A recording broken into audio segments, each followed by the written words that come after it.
Hi, everybody. It's Gene Simmons, and you're not, and you're listening to the Potter Than Hell podcast with Steve, BC, BB, and Dylan. But you knew that, didn't you? Ladies and gentlemen, welcome to the Potter Than Hell podcast. This is your last stop on the crazy train of hard rock and heavy metal.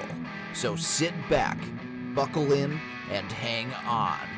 Here we go.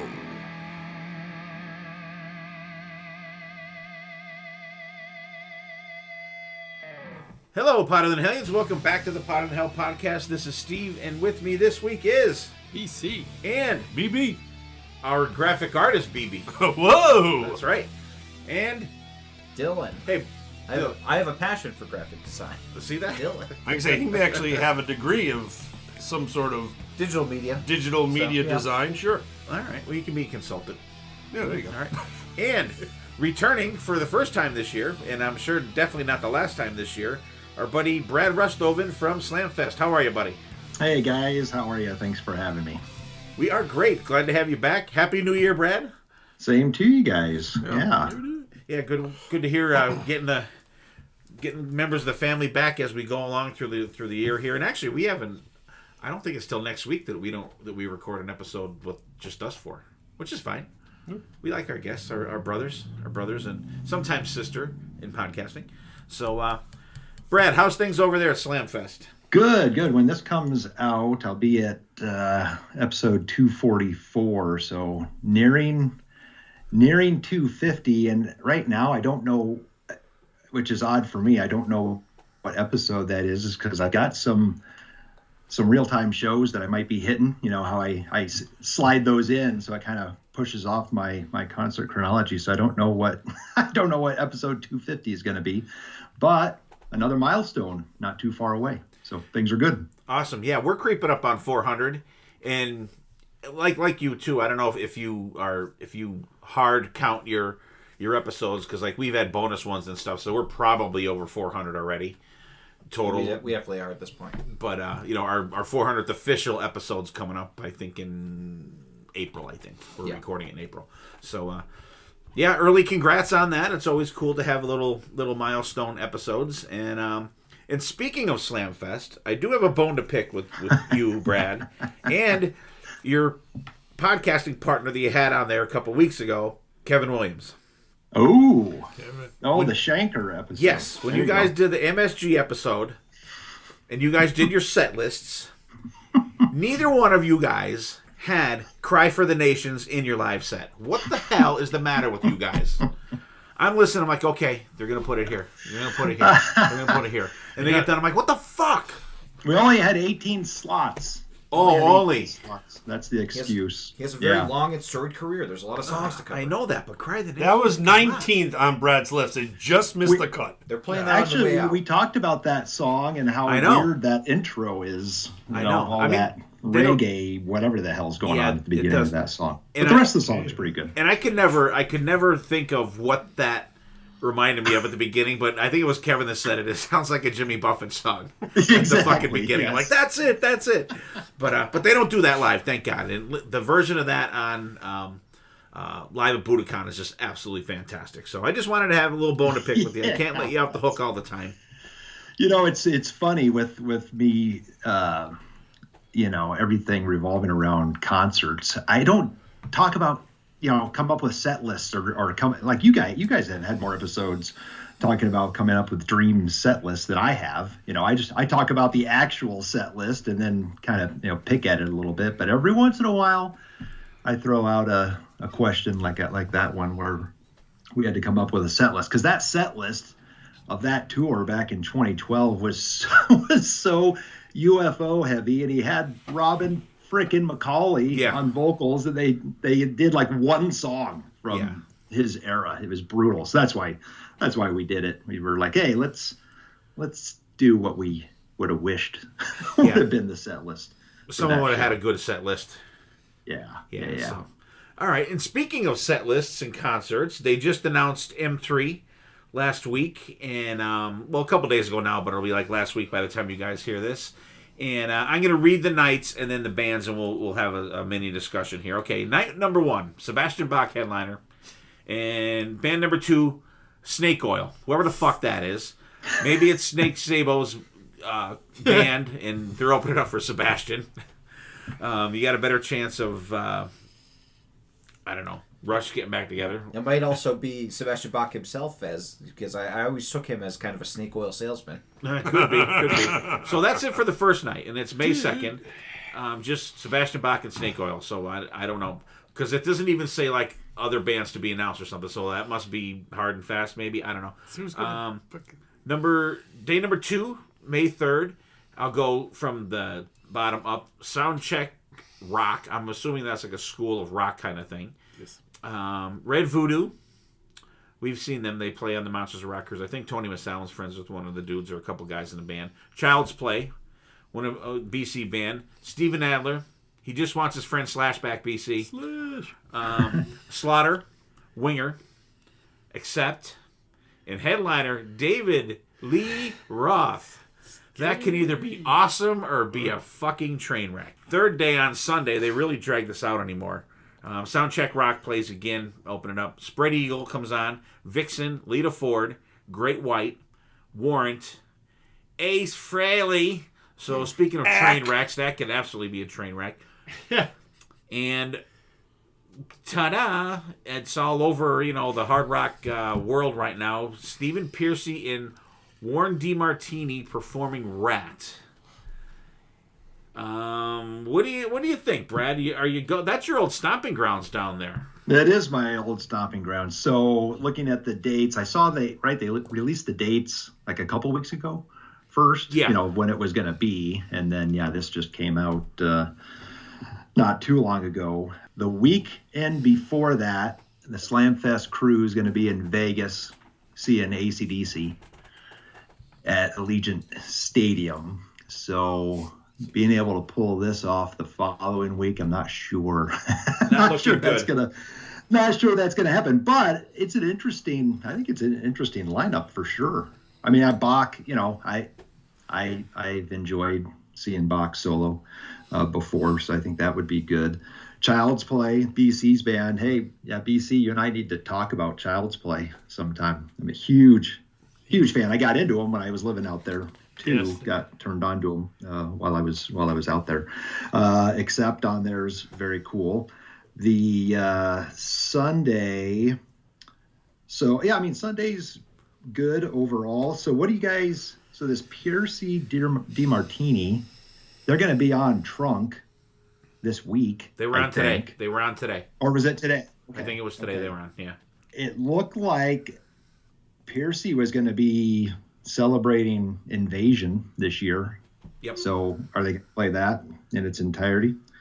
But is this a one-off? I don't know. It says they have more dates coming or something like that. So I don't know. And Piercy's supposed to be on Monsters of Rock cruise, so maybe we'll get a special guest for of Warren. And apparently, word has it too that Carlos Cavazzo is playing with them too. Oh, so wow! It's real like the last full Rat lineup without Blotzer and Juan. Well, they always talked about Rat get back together, and Carlos said, "If Warren's not involved, I'm not involved." So this might be opening the door. Wow. Juan just needs to settle down on stage. He does all that driving around shit does not become a 66-year-old man right now. But he has his own Rat, right? It's like Juan Crouchier's Rat or something. He did. Boy, yeah, he did. That's disturbing.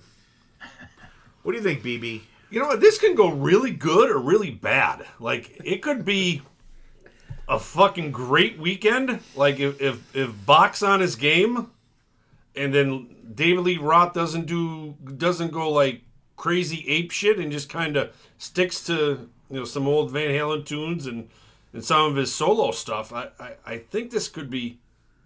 I think this can go either way with those two guys. But you know what? Like how many times you got to see Warrant, Great White, Lita Ford. You're getting the same bands, Winger, Slaughter. But I understand what it is. This is the genre where they're going 2, and these are the bands that are available. Accept would be really cool to see here. Like BC's Child's Play, I like to see that. And probably the biggest one, I'd love to see Spread Eagle. But, like Ace can be hit or miss, as well. Warrants get a little tiring. Vixen always puts on a good show with their new singer now. So, like I said, this could be an amazing weekend, or, it could be a totally shit show. True that. What do you think, Dylan? Something I thought about. I wonder if they gave Sebastian Bach the headlining spot because of his recent stint on Worst Cooks in America on Food Network. Oh, he was in the Heroes versus Villains season that's currently airing. What was he a villain? No, he was a hero. Come I don't know why. Is he still in the running, or did he get kicked out? Oh no, he got kicked off episode 2. Oh, okay. Dude, ruined it for me, Dude. It's a pizza. Yeah, there's a lot of possibility for train wreck on this set, but there's also, like you said, BB, there is a lot of pretty good here. The only band that I would be super excited to see is Accept, but I wouldn't mind seeing a lot of the other bands, but the headliners aren't what thrill me for this. I would say it's kind of like when Whitesnake headlined, where I'm just like, okay, we can go whenever, guys. Anybody? Do we want to go back to the hotel? We could drink for less money. Anybody? Please, can we go? We're staying till the very end. That's just mean. Yeah, we're debating on whether we're going or not. Dave, we were talking a little bit before, and BB's right.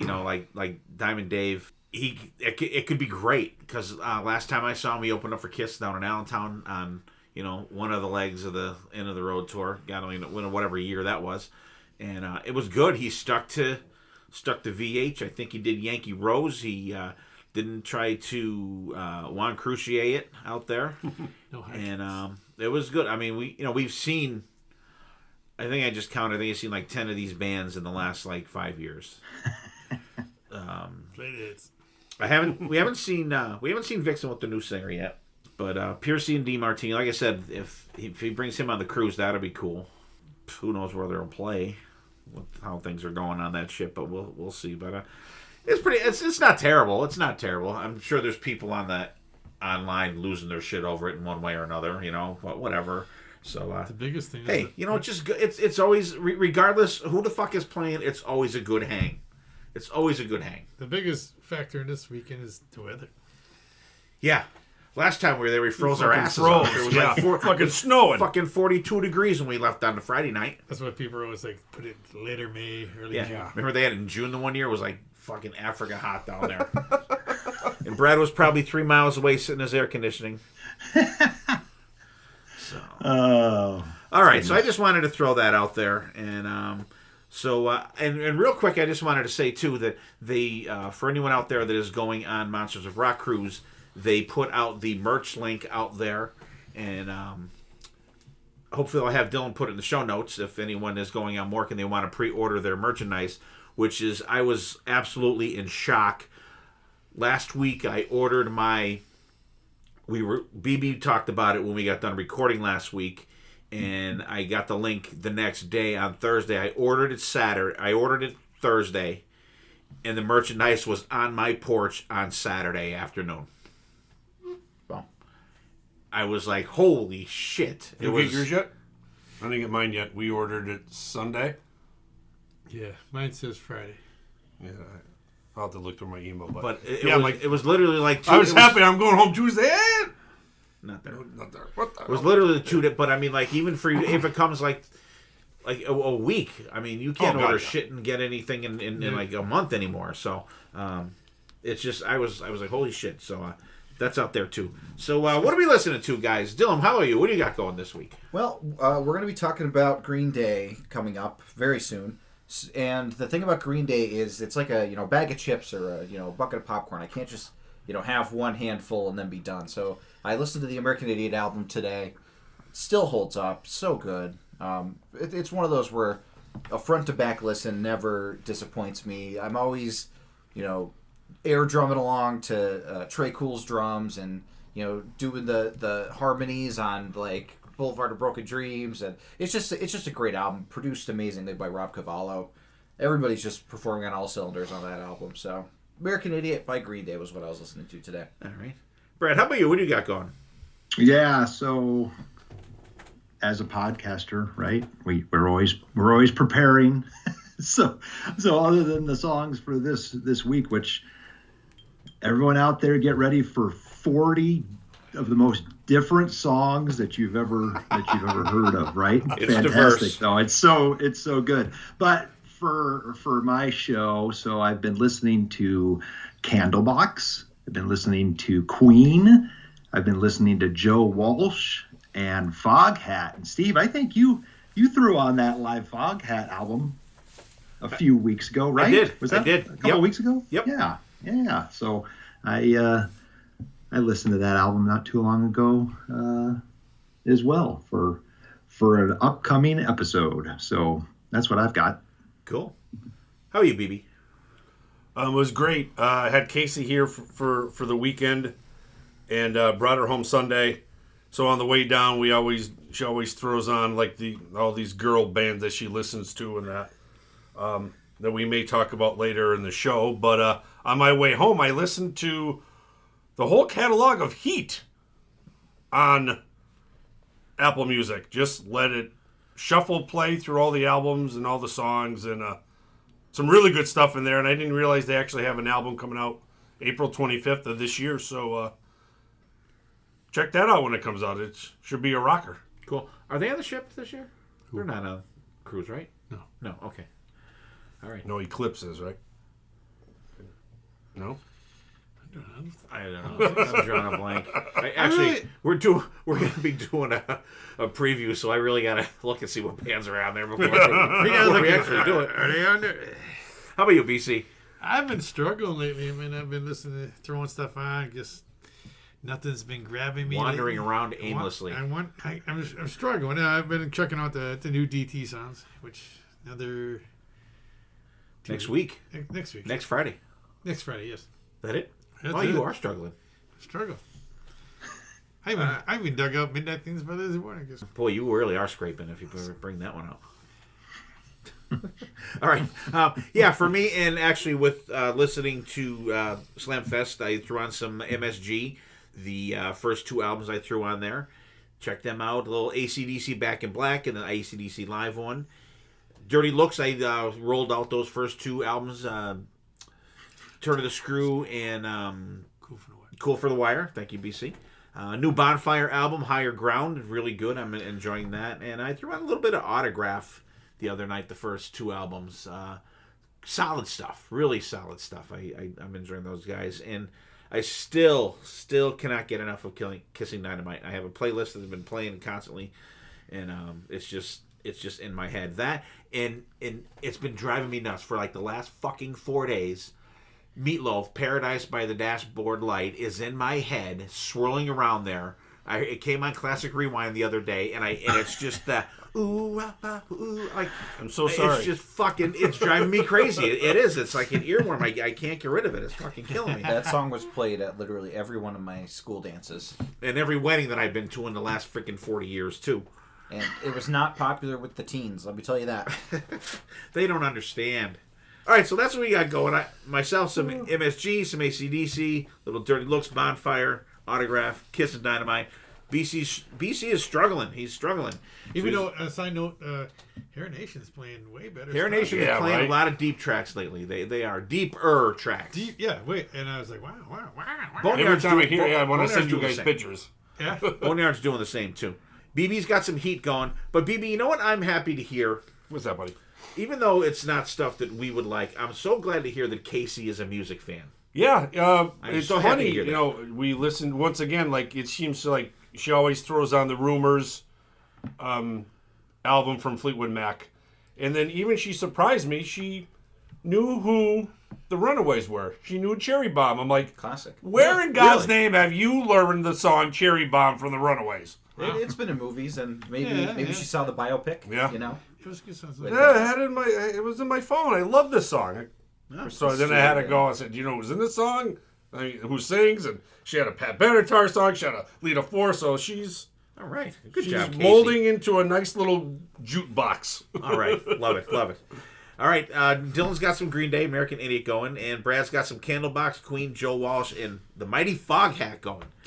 All right, so let's get into this. I just want to do something, just throw some tunes out there. So we're going to do, and there were no limits on like what year it's from. Just, I said, please keep it like hard rock or metal. Like, we'll kind of stay in format mostly. Pretty much is. Why'd you point at me? I was in format the whole time. I was the one who taught you what format is. Because you're the one that usually goes out of the lines. So track 8 on an album, just like a track 8 from whatever year, whatever. And so Dylan's going first, and it's funny too because like I always say, I play the playlist in the vehicle with my wife there. One song came on and she goes, "Is this a playlist for the episode?" I said, "Yeah." She goes, "Is Dave Borowski on this one?" I'm like, "No." She goes, "This sounds like a Dave Borowski song." I said, "Well, it is." Nope. And we'll talk about that. Yep. So let me ask you, what made you think track 8? Was there any specific reason for like throwing that one out there? No. Okay. Like 8 track, No. No. Okay. Mm-hmm. Well. Okay. Well, you wanted 8 songs. Yeah. So 8 Well, it's 8 songs. We weren't going to do 2 from 2. We've already done that, right? We've done track. True. We done track. Track 2's. Yep. Track 3. I think. We'll get one more track person. 15. We'll get one more. We'll get one more person. 15. And we'll do 6 of track 6. So it'll be 666. 6 people, 6 there tracks. You track go. 6. So that'll be the next one. So that could be for a 666th episode. I'll be fucking dead by then. All right, Dylan, what do you got for us? Okay. My method was kind of the scattershot. I was looking, across my libraries and the tomes and trying to find, bands that I think would make some interesting track 8s. And a lot of the track 8s were kind of songs that I didn't, there weren't anything to write home about because it's kind of deep in the album. So, finding the track 8s was very interesting. And the ones that I found, I feel like, are some pretty good, examples. So the first song that I picked is from AC/DC off of their latest album to date, Rock or Bust, Baptism by Fire. Is it? It's their... Yeah, it is. It's not their latest album? No. That's like 3 albums ago. 2 albums. Power Up. 2 albums ago. Power Up. Oh, Power Up. Oh, my God. I forgot about Power Up. Yeah. I'm like, what are you talking about? Great. So their latest album to date when it came out, Rock or Bust. The newest album of that year. The year it came out. Yeah, Baptism by Fire. I think that this is a good, more fast-paced rocker for AC/DC. They kind of have more of the mid-tempo nowadays, which is fine. They do mid-tempo rockers pretty good. But this one has like a good groove to it. Very good, Angus Young riff.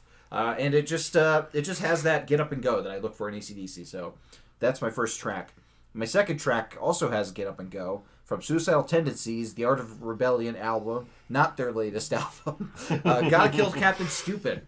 This is one that I discovered on a This Is Suicidal Tendencies playlist. I was just kind of shuffling and that came up and I was like, this is a hilarious and awesome song. I gotta check it out. And then I realized it was a track 8 and I was like, that's perfect. So, Suicidal Tendencies is a band that you either love them or you hate them, and I love them. I love their energy. I love their kind of, irreverence. And I find it funny that Mike Muir is banned from, L.A. For life. My track 3, kind of sticking in the annals of California, from the Welcome to Horrorwood Silver Scream 2 album from Ice Nine Kills, Hip to Be Scared, featuring Jacoby Shaddix from Papa Roach. And this is a song that is based off of American Psycho, and all the songs on the album, of course, being based off different horror movies. And the thing I love about this song is, and with all the songs from the Silver Scream duology, is how well they capture the essence of the movie that they're referencing. So, they have a lot of references in it, I have to return some videotapes, and of course the best part, the middle part where it goes into kind of the, Huey Lewis and the News, the 80s, 90s kind of like synth bopper. Is that the Jacoby Shaddix guy talking in that? So it's the Not Really is Jacoby Shaddix, and then he also does the chorus at the end. But in the music video, he's the guy that's getting murdered. He's Paul. But it's Spencer Charnas that does the, do you like Ice Nine Kills? Not really. The early work was a little bit too seed for me. But, like, it's so fun doing the You Like Huey Lewis in the News, but with Ice Nine Kills. And the music video covers that scene super well. It's just a fun song. And I always love throwing out Ice Nine Kills. And as my dad pointed out, I'm wearing my Ice Nine Kills shirt on today. We're going to go classic rock for my next pick from Led Zeppelin's Houses of the Holy album, The Ocean. And this one was actually my ringtone for a long time. Back when I had a Samsung Slash, and it was like a phone that slid up. Not a touch screen. This was before the iPhone. I love John Bonham's start of the done 4 already, but now we're steady, and then they went 1, 2, 3, 4. It's such a great riff, and like the drum call and response of that is great, and I love the kind of tempo pickup towards the back end of the song. That's so good. I love the la la la la. I love that part in the middle because it's a nice little reprieve that goes back into the regular song. So it's a classic from Led Zeppelin. Track 5 that I picked from my track 8's. We're going to a band that we don't talk about as often as you think we would. Megadeth, off of their Countdown to Extinction album, High Speed Dirt. It's just a great classic Megadeth song.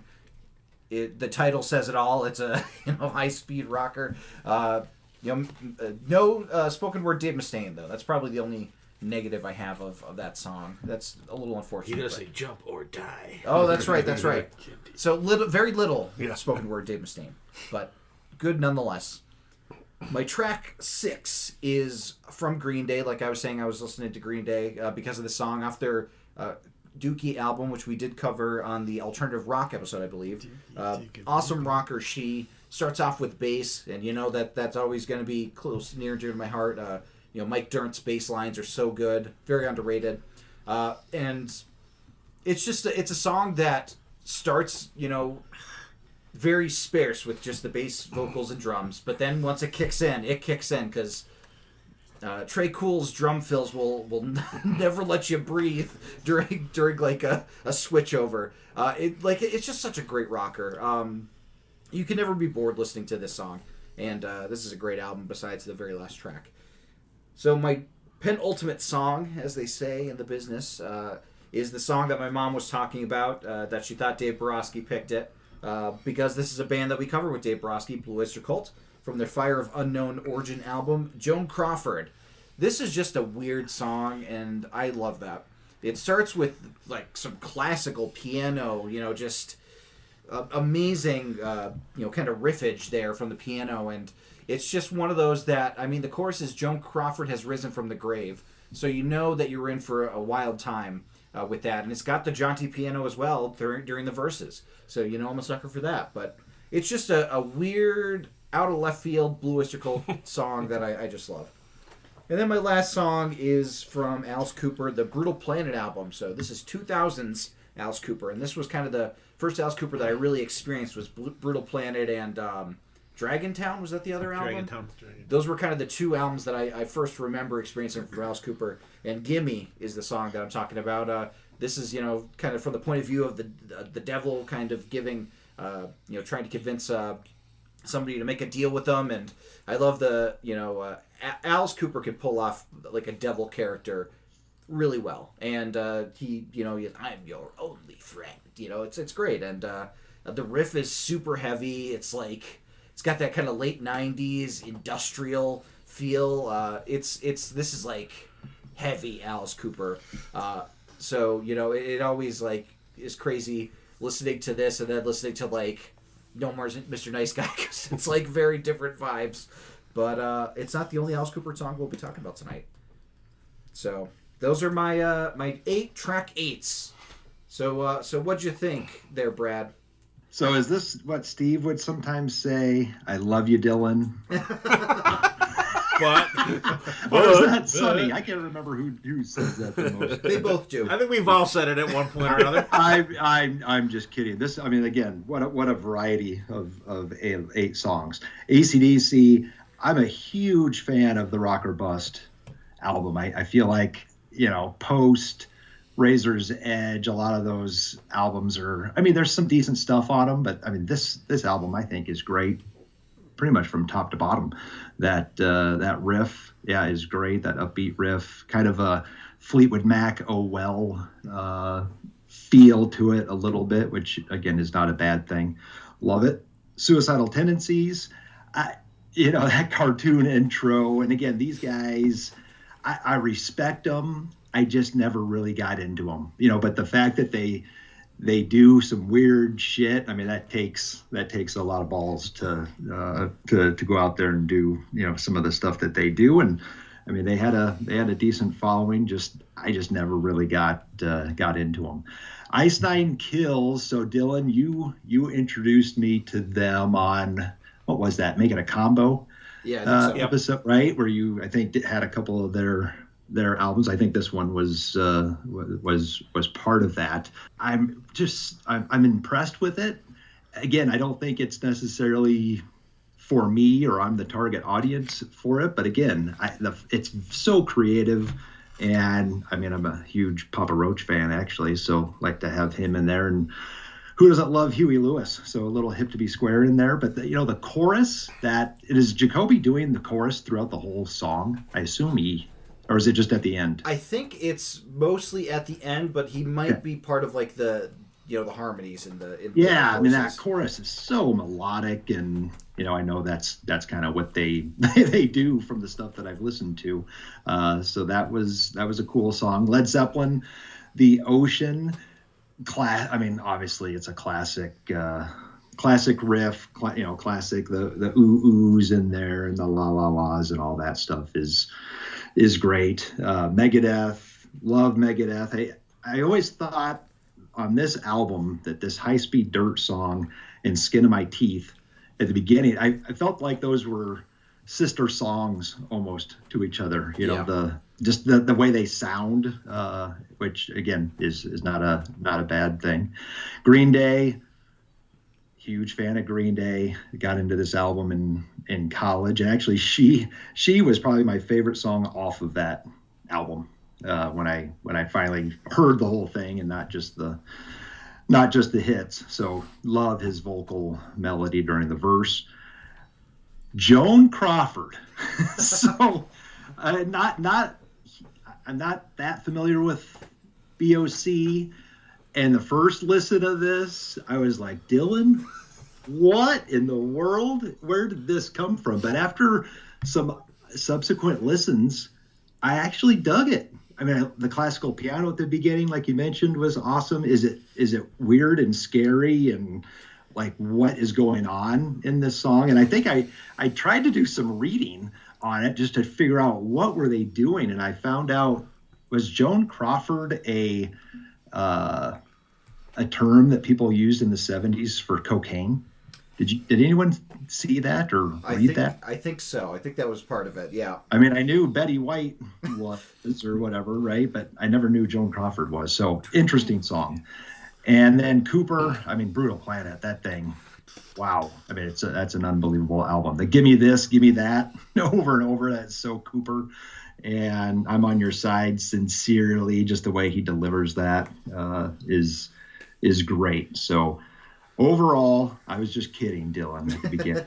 It's a great list, and the variety is what I expect from you. So very good. Thank you. BB, what were you expecting the variety? Well, of course, when you get Ice Nine Kills that it has 87 sound changes and time changes and all over the place, and it mixes up and it works. This is your mixing up of a list of all over the place, and it works. Baptism by Fire from AC/DC. Love this song. So classic sound. I'm just not so familiar with the Rock or Bust album. I have to actually, I probably listened to it once or twice that it came out, and I just haven't listened to it since. It's almost kind of, it's forgotten almost for me. Gotta Kill Captain Stupid. Let me tell you, I'm not the biggest Suicidal Tendencies fan, but for some reason, this song grew on me, and I can't believe I'm actually saying it. like how many times they emphasize the word stupid in the song. I started enjoying it compared to another song that we'll talk about when I get to the bottom. They say the same thing 87 times, and I fucking hate it. But the Captain Stupid, I don't know. It's like your meatloaf earworm. It was my little earworm for a little bit the last couple days. Hit to Be Scared from 8's Kills. I love when you bring these guys to the table. Their music is fucking all over the place, and I absolutely love it. It's fun. It's catchy. Time changes, all sorts of things mixed into one song, and it works, and I love it. Great, great song. The Ocean from Led Zeppelin, like Brad said, it's a classic. The drum sound's amazing. Just a great Led Zeppelin song. High Speed Dirt from Megadeth. Another great song off a great album. I love the acoustic little guitar part towards the end of there. And I actually went back and listened to Countdown to Extinction today. After I listened to this, I'm like, you know what? I got to go back to that album. I didn't go to the AC/DC one. I went to the one I knew. Absolutely love Countdown to Extinction. She from Green Day. Fast drums. Bass line is great. Classic Green Day song. Super catchy. Radio hit for a reason. And here's my only clunker. I don't understand the Blue Oyster Cult. I don't get them. I still don't get them. Every time either you or your dad or Dave bring them to the table, I don't get it. They say that Joan Crawford has risen from the grave 69 times at the end of the fucking song. I'm like, all right, anytime the song wants to fucking end, I get it. She fucking rose from the grave. It's newsworthy. It's newsworthy. And then Gimme from Alice Cooper. I appreciate that you put newer Alice Cooper than older Alice Cooper because I don't get older Alice Cooper either. I enjoy the newer Alice Cooper, and I really, really enjoyed this one. Okay. Good. So really, honestly, the Blue Oyster Cult was the, we can't be perfect though. It's 9 out of 10, buddy. I thought you were going to be talking about the Alice Cooper one with the repeating "Gimme." And no, I was like, that's it's the Joan Crawford. Okay. No, I knew where he was going with that. Well, BC, I know you're a Megadeth and Suicidal Tendencies fan. I hope you liked this list. No, AC/DC, Baptism by Fire. I mean, it has their classic sound. I found myself tapping.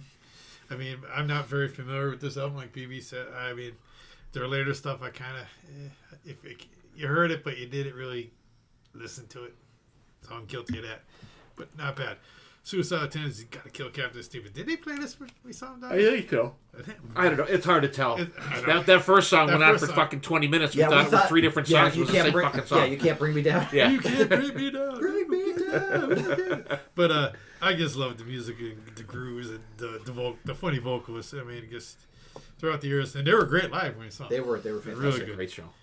8's Kills, Hip to Be Scared. I mean, I have just so much going on in this song, but musically very cool. Led Zeppelin, classic. Like just the guitar and drums. Yeah. You can't. I mean, that brings me back to my high school days because I was surrounded by. Well, my best friend in high school he listened to Zeppelin. That was it.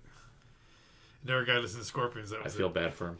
Well, Led Zeppelin, the Mothership Greatest Hits album, is the first CD, the physical CD that I ever bought with my own money. Got it at Best Buy. That's still there. Best Buy? Yeah. Best Buy's still there. Yeah. I don't think they sell any more music, but They do. It's just pared down way. Was that in the long narrow box and you No, took it was the lid off? it was a compact one, but it was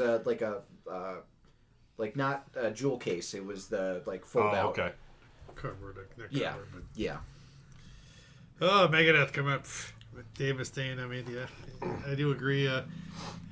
Could have used some Spoken Dave. You never go wrong with Spoken Dave. That's a great album. A great song. Very fast. Green Day. As soon as I'm a hits guy when it comes to Green Day. I can't distinguish, but It's one of the hits. like you said, you find yourself air drumming and air bass and shit. But I mean, it's a fun band. I mean, but I'm a hits guy when it comes to that. Blue Oyster Cult. Like BB, I struggle with this band. It's funny. I was just listening to this a few nights ago, and your uncle calls me or texted me, "Hey, I've been listening to a lot of Blue Oyster Cult lately." I was like, Who? Dane? Damien. Really? So I'm like, Was he in the hospital for something? I don't know. So I took a screenshot of my phone and sent it to him. He goes, "Wow." He's like, "You're listening to it too?" I said, "Well, yeah, but I have to. I have to, yeah. I said, yeah, but it's for the podcast." Not by choice. Yeah. He goes, "I've been listening to a lot of Blue Oyster Cult."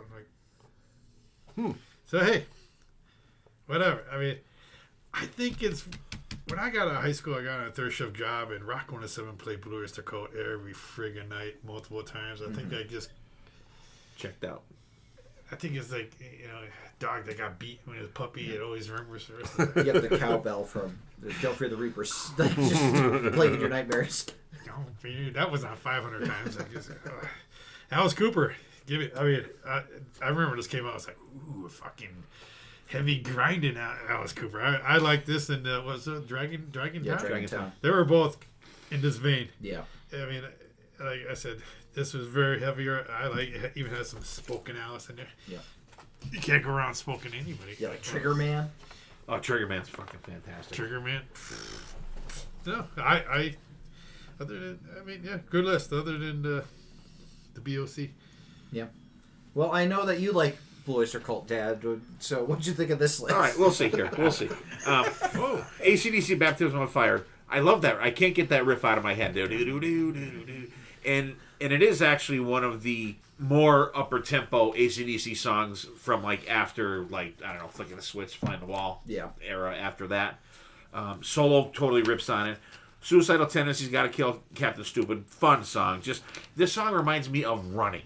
Like I can just picture running hearing this riff. It's Running just to like kill Captain Stupid. yeah.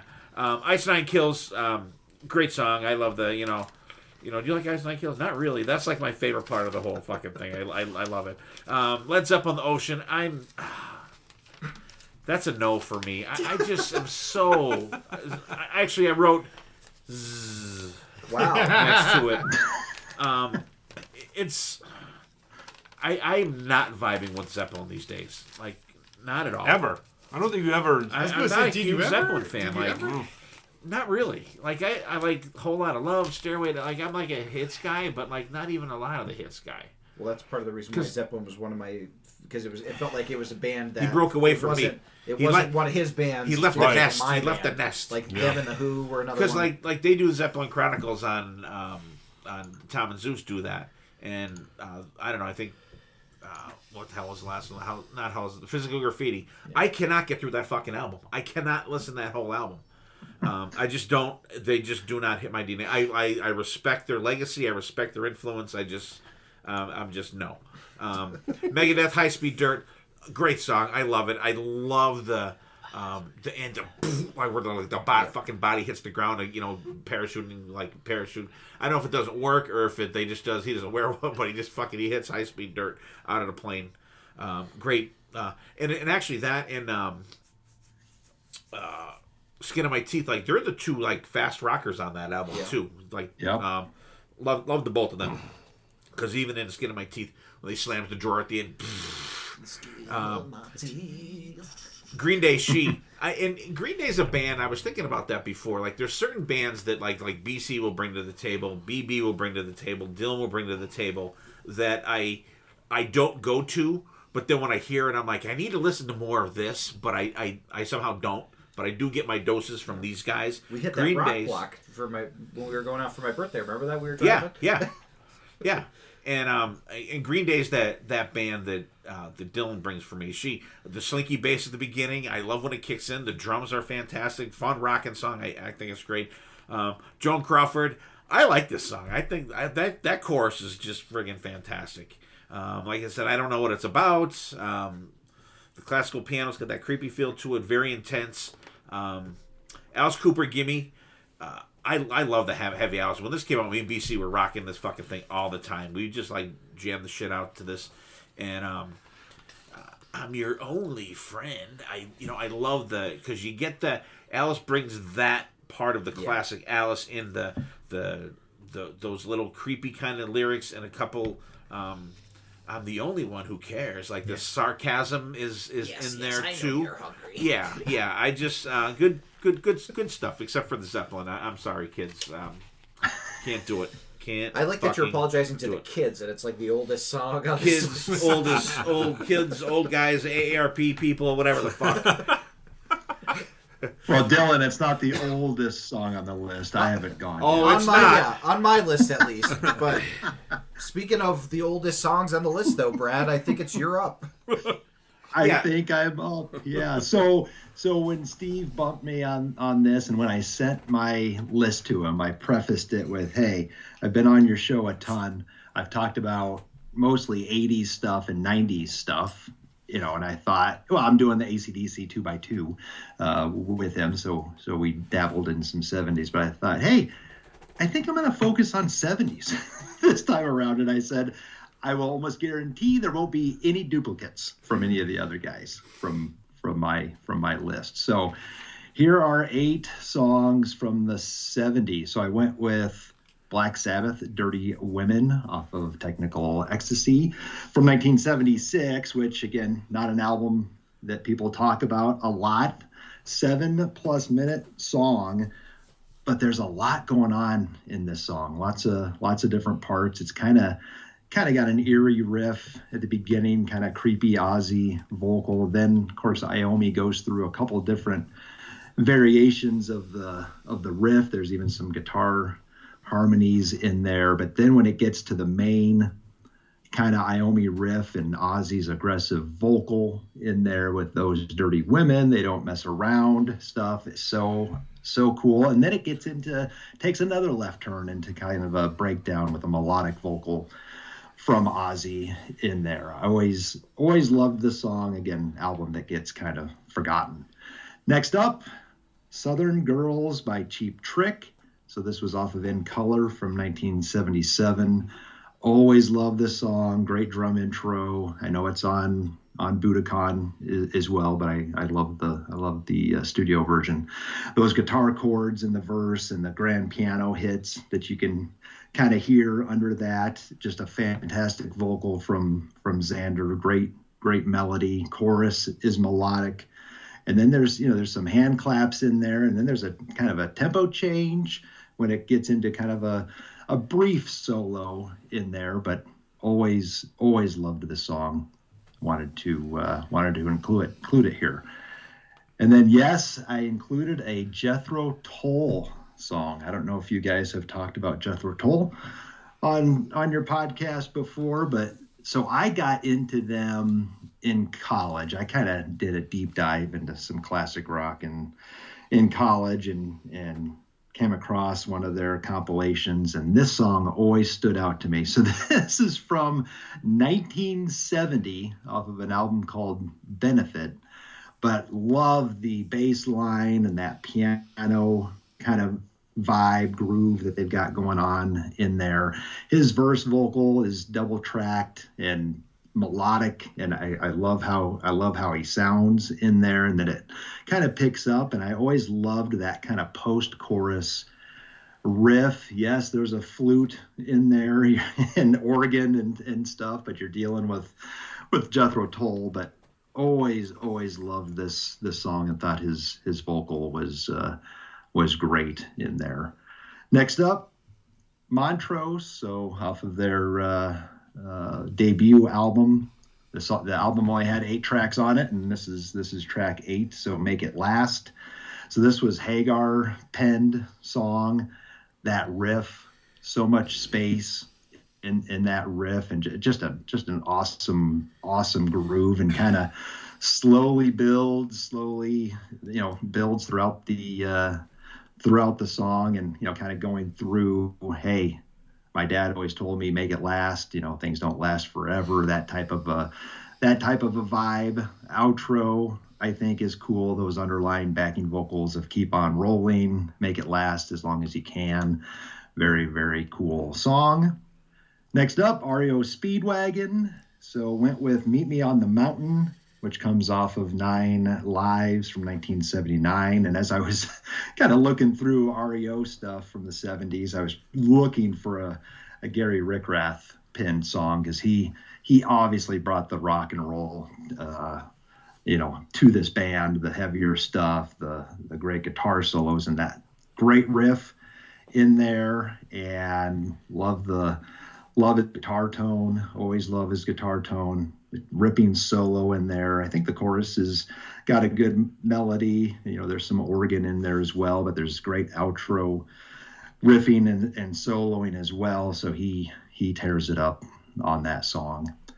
Next up, Thin Lizzy went with Massacre off of the Johnny the Fox album. Again, an album that I think Jailbreak also came out in 76, and this album came out in 76. There's not a hit on this album, but I think it's underrated. I think it's fun. So Massacre, great percussion. Again, the classic harmonized lead work and bass work at the beginning there, and then just anyone listening to my podcast knows I love vocal delay, and there's tons of vocal delay during the verses on this song, and think it's great guitar solo in there. Last verse almost sounds chaotic. There's so much vocal delay going on with Phil's vocal. Always loved that song. Next up, so UFO, You Don't Fool Me from Obsession, 1978. Great opening riff, just lead guitar melody and guitar fills throughout this song from Schenker. Chorus, melodic. Again, this album, is a little bit more melodic than their previous stuff, but I still love it. Again, it's later 70s, so they're kind of going down that path. But the chorus, You Don't Fool Me, stuff is great, and again, great soloing from Schenker during the actual solo and during the outro as well. And then rounding out my list of 70s, went with April Wine, Let Yourself Go, from First Glance, 1978. Again, I think this is an underrated band, doesn't get talked about nearly enough. Miles Goodwin, fantastic songwriter and vocalist and guitar player.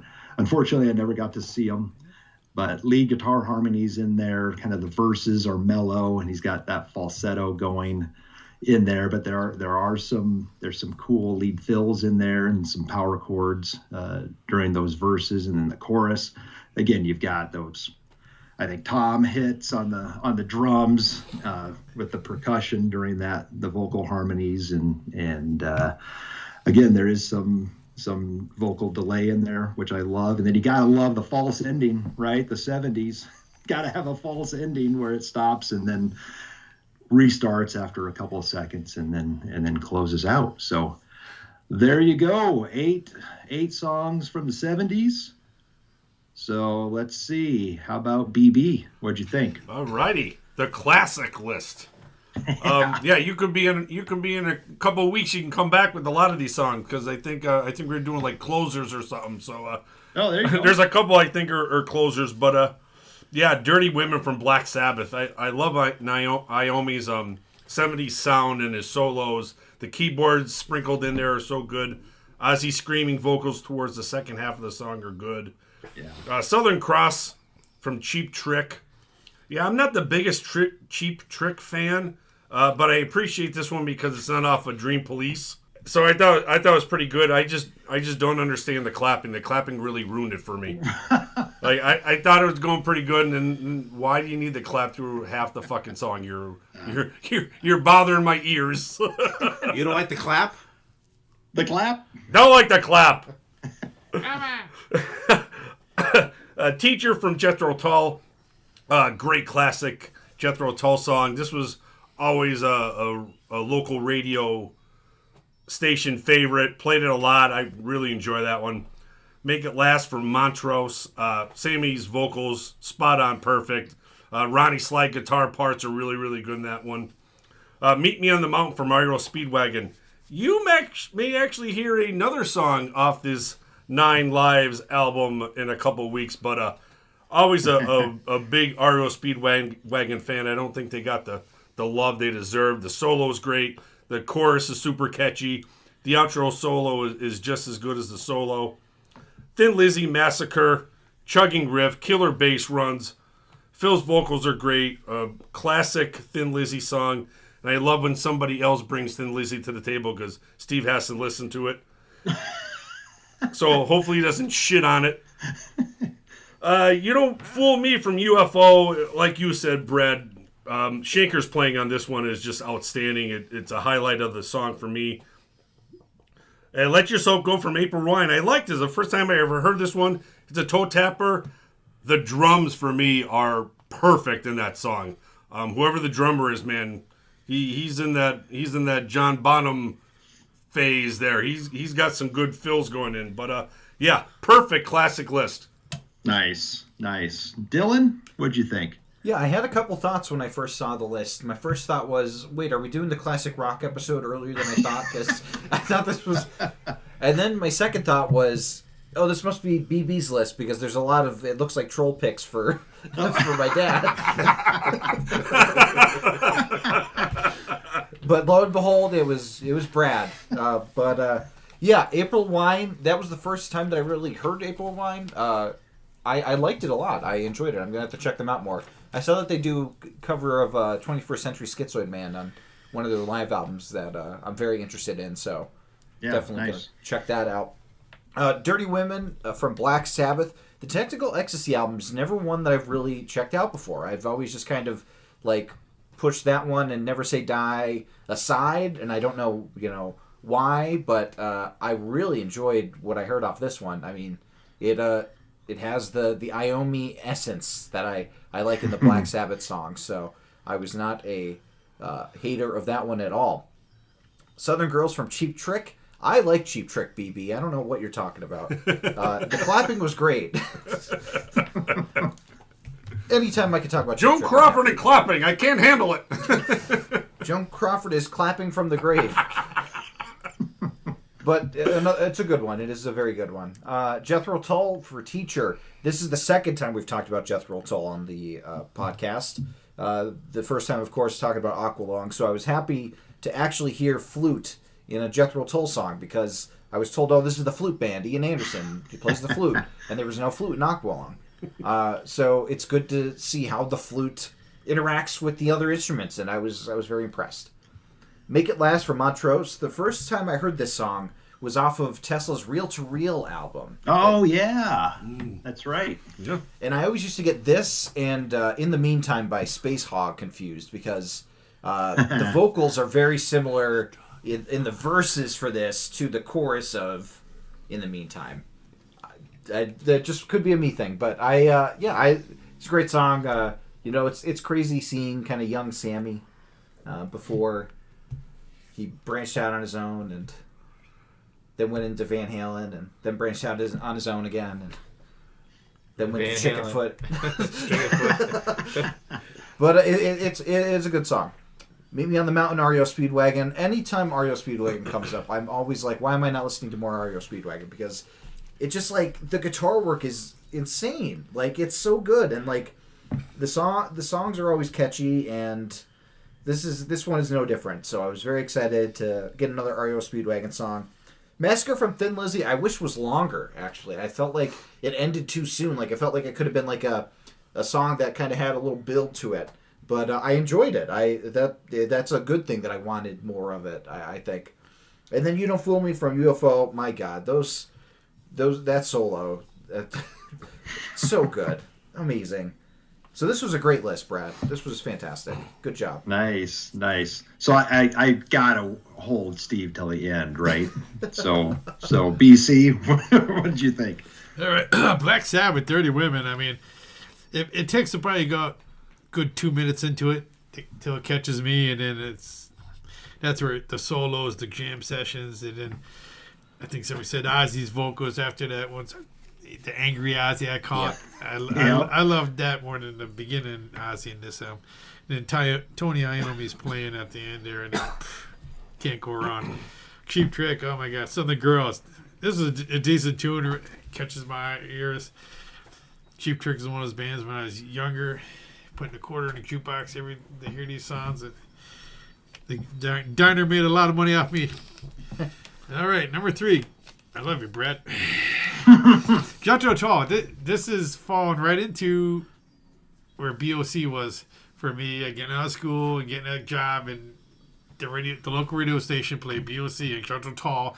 to no end. I'm very familiar with the song. As soon as I heard it, I'm like, oh yeah, I heard it a million times. But I don't know. I don't know if it's so young then. It just left bad taste in my mouth. So this band, again, does nothing for me. Montrose, Make It Last. I like the recording, the way, just the I can't say really production, but just the rawness of it. And it has the backing vocals, which always suck me in. REO Speedwagon, Meet Me on a Mountain. Cool tune. I love the solo.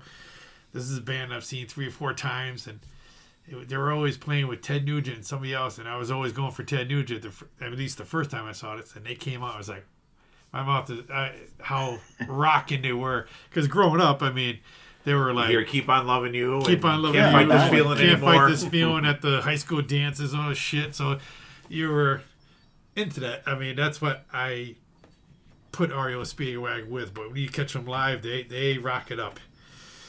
Thin Lizzy. I'm surprisingly, I like this song. I'm not a big Thin Lizzy person. Steve's looking at me going, I know you don't.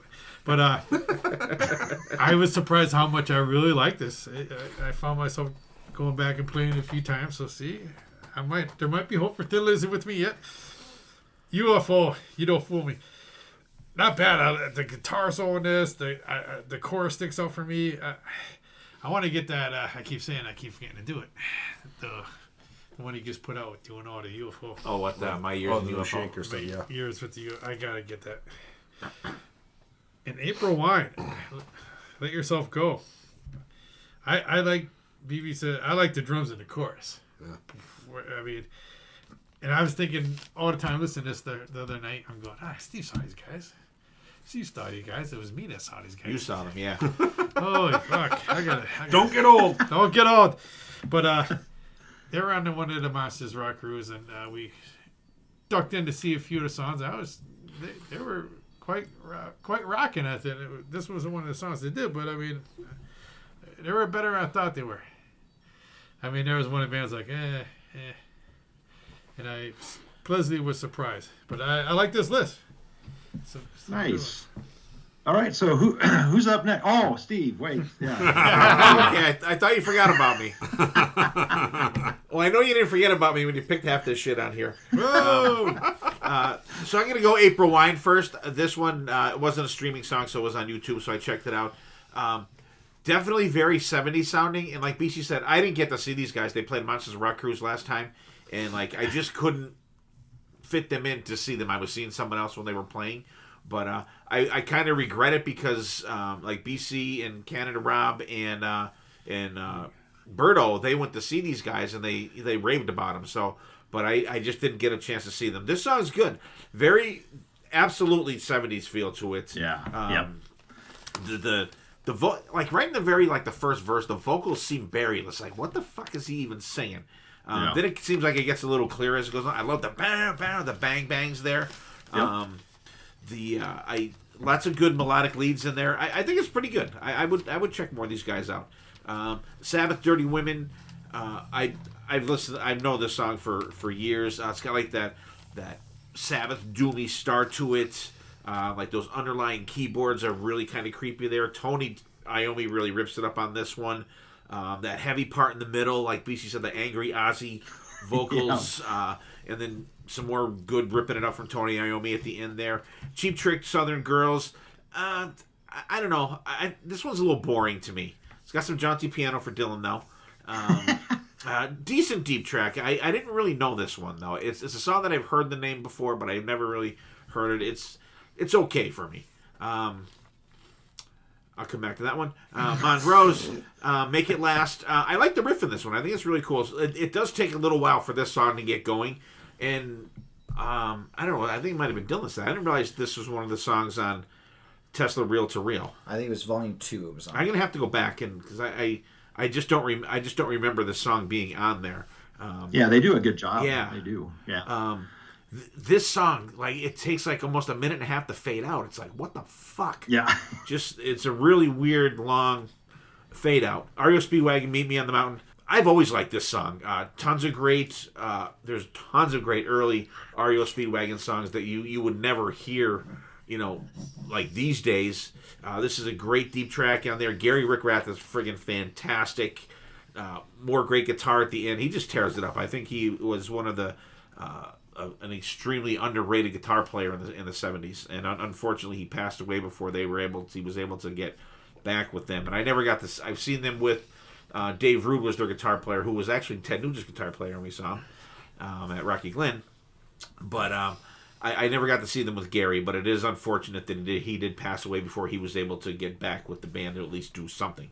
Thin Lizzy Massacre, I'll tell you what, I gotta say, I am vibing way, way, way more with Thin Lizzy these days than fucking Led Zeppelin. These guys, you listen back to our old episodes, I was 1,000,000,000% against these guys. They're growing on me a little more and more. Good chugging start to it. Dual guitars, you got Brian Robertson, who later went to Motorhead, and Scott Gorham. They were a good guitar pair, I thought, in this band. The soloing is great. I like this one. UFO, You Don't Fool Me. I thought this was one of the Paul Chapman songs. I had to go back because it really didn't feel like Schenker playing guitar on this one, because the guitar tone for those leads and stuff were like totally not Michael Schenker-like. I like it. I really like it, but I didn't know this one. It's got a in how I kind of thought it was a song from the Paul Chapman thing, because it had a little more of a funk feel to it, I thought. The tone on the leads is cool, but it didn't feel Schenker-like. Good song, though. All right, Jethro Tull Teacher.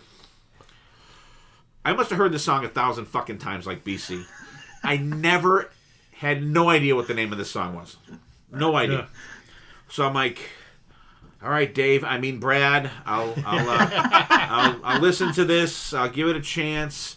Never knew the name of it. Like I said, I hate to admit it. I kind of liked it.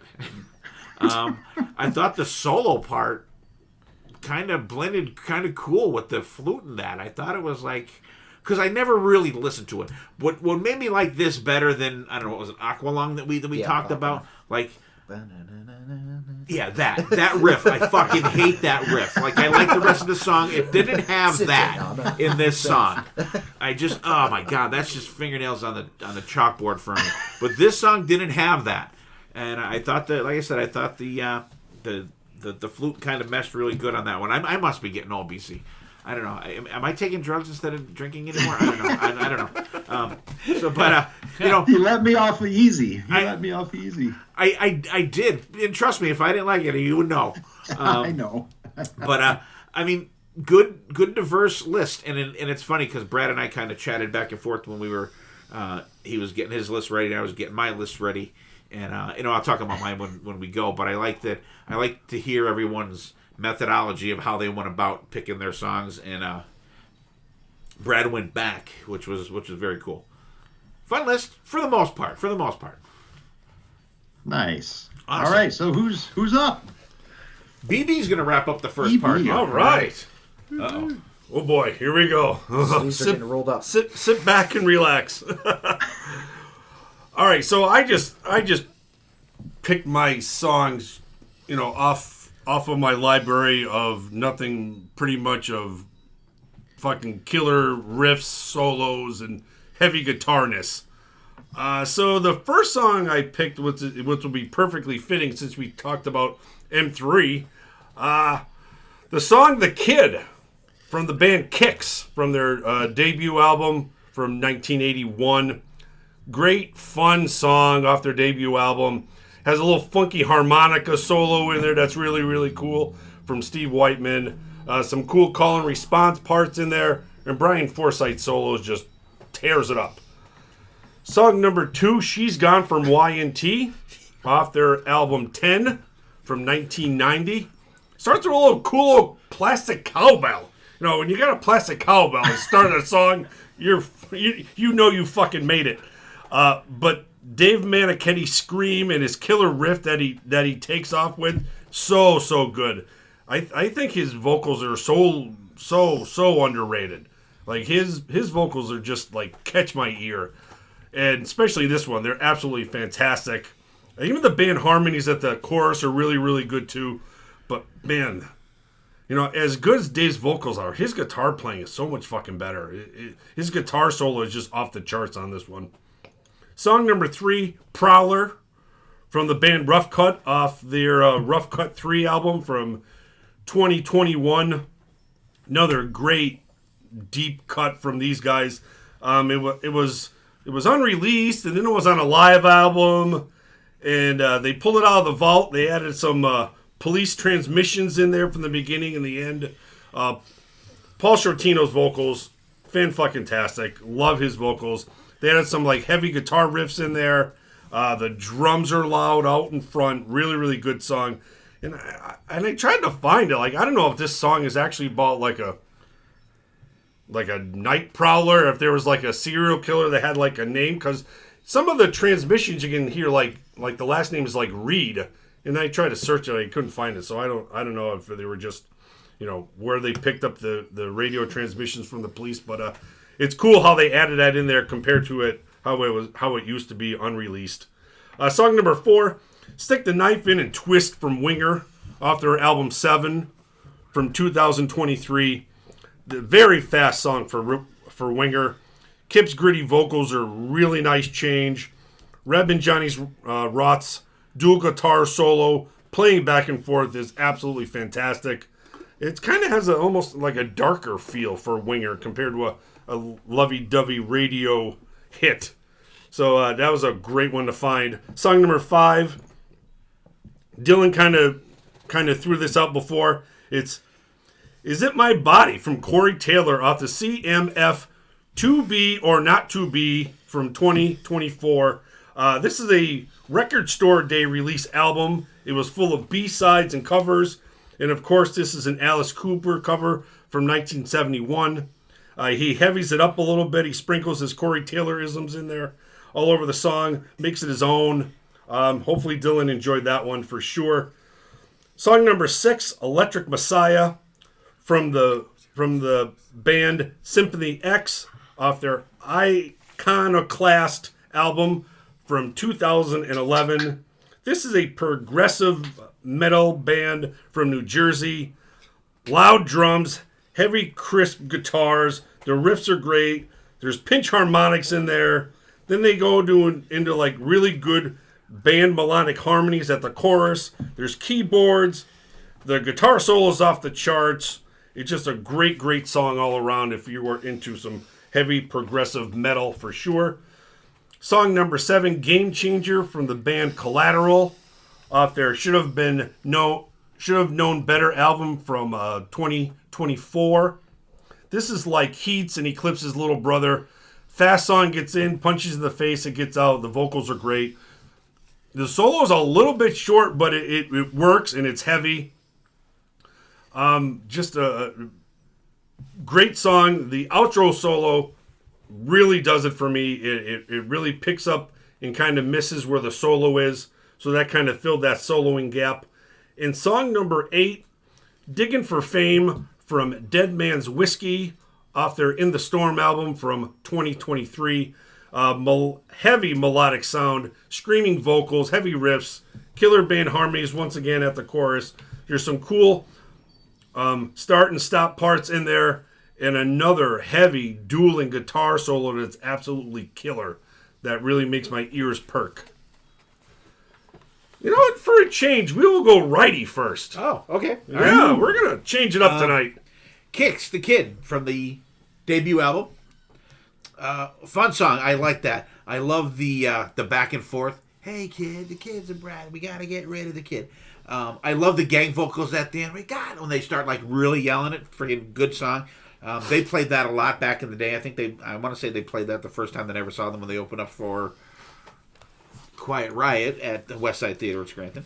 YNT, She's Gone. I forgot about this song from the 10 album. My baby. I love the chorus on this one. Just the groove to it. Dave tears it up. Love that one. Rough Cut Prowler. The bass is cool. It's I don't know. It doesn't really get moving enough for me for some reason. It's okay.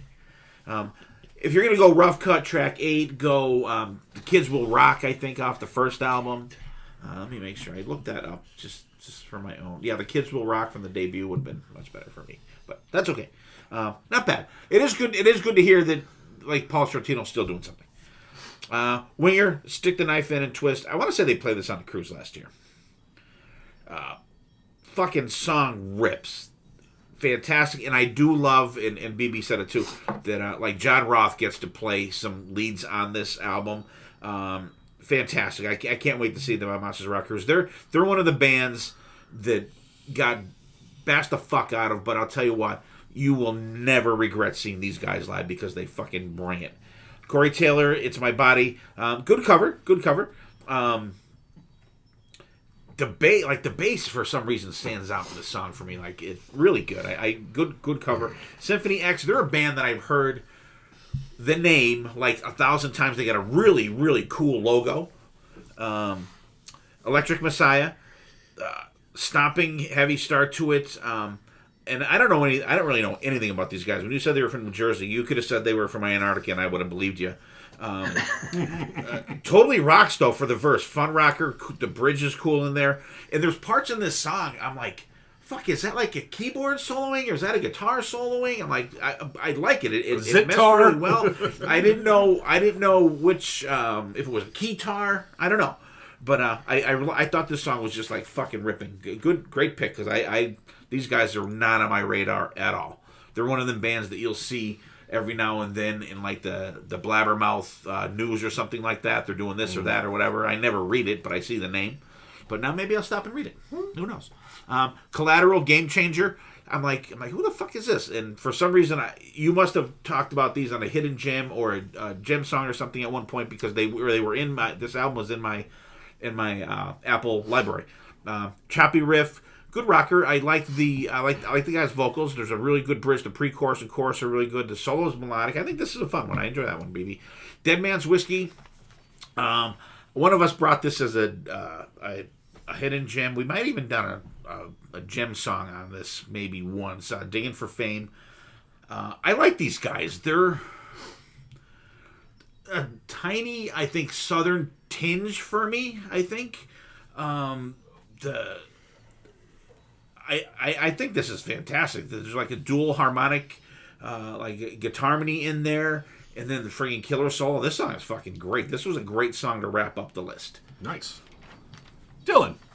Yeah, this was another fantastic list. I don't have too many interesting things to say about it, just that I really enjoyed it. And it's a kind of a great kind of hard rockin' list. Obviously, the Y&T song is fantastic, and love you picking some Alice Cooper, though it's a cover. And what's that album cover reference to, Dad, for the Corey Taylor album? Oh yeah, that's right. That's a reference too. I can't really see that. It's the Band on the Run. It's From a reference Wings. to that. Oh, I telling this is like half the side of a postage stamp. But Isn't My Body? Isn't My Body is also a reel-to-reel song. Another one. Yep. Yes. Oh, yeah. yeah? That one I knew was. I knew that Okay. one was. Okay, I remember. Yeah, so we're really hitting the Tesla. Damn. Tesla covers. And like they had they covered War Pigs, so and they covered Rock Bottom, so they Do had you feel like Yeah. we do? Look at that. Yeah. at UFO, so we're covering the bases. This was a really solid list. It was great because I didn't know most of the songs, Yeah, so that's what I really That's what I'm enjoyed. trying to do. You and BC are always good for that, of like bringing in bands I've never heard of before. So kudos. All right, BC. You hear more? All right, BB. The Kid Kicks. Classic Kicks. I mean, these guys have been around forever. Catchy tune. I love the early Kicks. Such a how a band never made it bigger than they did. I don't know. Y&T, She's Gone. Off the 10 album. This album is fucking fantastic. Here's a band that keeps getting better and better. Love the riff, the guitar, the cowbell. Jimmy DeGrasso, when he joined the band, just took it to the next level. Has the killer background vocals, the solo, double bass. Checks off a lot of things in my book. Rough Cut Prowler, bass. Bass. Love this. Love the guitars in this. Shortino still sounds good. The dual solo in it. Again, more things being I checked don't know if out. Carlos plays on this one or not. He does play on some songs on this album, but he's not credited for all of those. So I don't know if he's on this one or not. Winger would stick it, the knife in a twist. This is another band that keeps getting better and better. Love the riff. Kip's vocals, I think, are very strong. Very strong. Very strong for Kip. It has the group vocals, and it just freaking rips. These guys are just, again, More check marks. Background vocals are great in that. I'm trying to keep you happy, BC. I'm just trying to keep you happy. Corey Taylor, is it my? Love some Corey Taylor. I mean, this is a good one. I love when I like his stuff. Even some of the Slipknot tunes, I can get in with. His vocal range is phenomenal. Not all, but when he came out Stone Sour and his solo stuff, Open up a whole new world for you. whole new world. Symphony X, Suicide Messiah. No. Messiah. I love this. Very heavy. Like Russell Allen out of vocals. I'm sitting there going, listen. I'm like, wow, this sounds familiar. I'm like, who is this guy? Is it Russell Allen? Yeah. Okay. I'm listening. I thought I'm like that sounds like Russell Allen, but I wouldn't know. You know what? I wrote that down and I didn't even say it. Yeah, it sounded familiar too. Yeah, I love when I take notes and don't read them. You're starting to do what I do. I think. Yeah. But I'm listening to going, this sounds like really. And I looked up, it's him. And the solo on is just. This tastes like shit. And then Collateral. Game Changer. I'm thinking, why does this sound familiar? I have my list of gems. The first one on there is Collateral. I'm like, that's why it sounds familiar. I love it. Good rockin' tune. Oh, so you had it. I don't know if I used it or not. Yeah, because this album came out like December. It was like a late album. These guys have a lot of albums. So I don't know. Oh, was it from last year? Yeah. Oh, okay. But it's very good rock, and vocally it reminds me of something. I can't pinpoint it. Dead Man's Whiskey. Digging for Fame. I really dig the vocals on this song. Musically, it's catchy. It has a very solid guitar solo. I understand where you're coming with the little twist of little southern twinge. I think it's the vocals give it. When you have a guy with deep vocals, I think it reminds me of southern music for some reason. I don't know why. But great list. All right. Love. All right, Brad, bring it home, buddy. Yeah. So again, great list. The last three I was not familiar with at all, which again, that's why I love coming on this show, because I get introduced to some stuff that I'm not familiar with. Kix the Kid. I was never a huge. I love Kix, but I was never a huge fan of this song. Just too repetitive. And is the lyric, "The kid's a crowd, we got to get rid of the kid"? What does that mean? I don't know what that means. Or is it "the kid's a brat"? Steve, I never thought of it. I think I looked it up, or I saw it. Isn't it "the kid's too loud"? Isn't it "the kid's too loud"? Well, I think they say that too, but the lyrics say "the kid's a crowd," and I'm like, what does that? I don't know what that means. Maybe it's too much. Yeah, maybe it's like choose company, but three's a crowd. Right? Oh, there you go. Too many people hanging out in front of Dominic's. Too many crowds. Right. You're right. But yeah, love the harmonica in there. Y&T, She's Gone. Yeah, underrated album. Dave sounds great, and the guitar works great. I actually prefer the pre-chorus over the actual chorus of that song, but good song. Rough Cut. Shortino sounds fantastic on this. And is this a recent recording? You said 2000. It looks like it's been unreleased. And yeah, it was unreleased, and they put on. There was a live album they released, but this was from the album was released in 2021. Yeah, wow, God, he sounds great. He still sounds great. So that was cool to hear. Winger, yeah. So this is heavy. This is heavy, fast Winger. I kind of prefer the more melodic Winger stuff. But I mean, hey, they're kind of they've changed. Like a lot of these bands have gotten heavier, and they do it well, and they've got the musicians to pull it off. Corey Taylor, Is It My Body? So my stance on covers is that I like it when people kind of stay true to the original, obviously, but put their stamp on it. I mean, this is really close, to the original, and that the chorus of this song, when Cooper does the "Who I Really Am," that part, that kind of groove, it's such a unique part and so unique to Cooper. I think it's kind of hard to emulate. So surprised that maybe he didn't choose a different song, but Not bad, but I wish he would have maybe put his stamp on it a little bit more. So now the three that I was not familiar with at all, and I loved them all. So the Symphony X, Electric Messiah, fantastic. And again, if that's Russell in there, his delivery of some of those lines, Hail the Night, the Bringer of Light, Come and Be Transformed, Unmade and Reborn, just fantastic stuff. Loved it. Collateral, Game Changer, great riff, and I loved his voice as well. But I think my favorite, and we'll probably do these at the end, right, Steve? We'll choose a favorite from each. Well, I'm showing my hand. That Dead Man's Whiskey, Digging for Fame, fantastic. Again, love the guy's voice.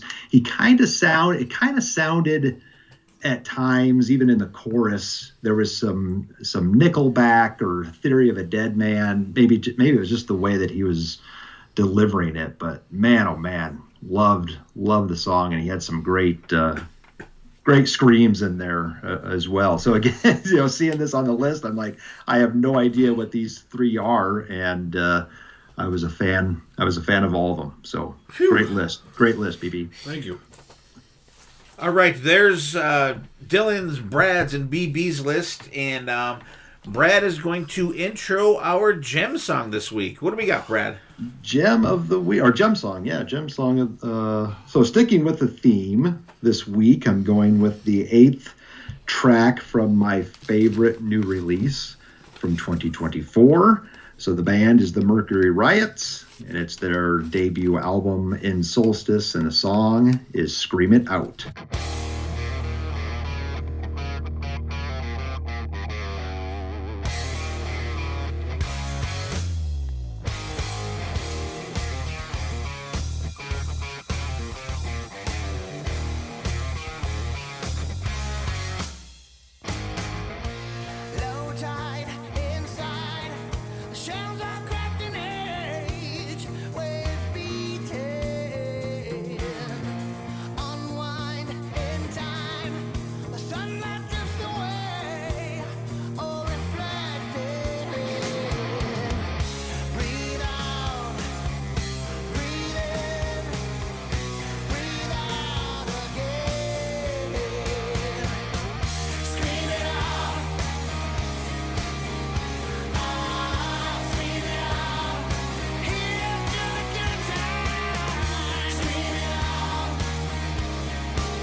right. Hope you guys enjoyed Scream It Out from the Mercury Riots that Brad picked from an album 2004.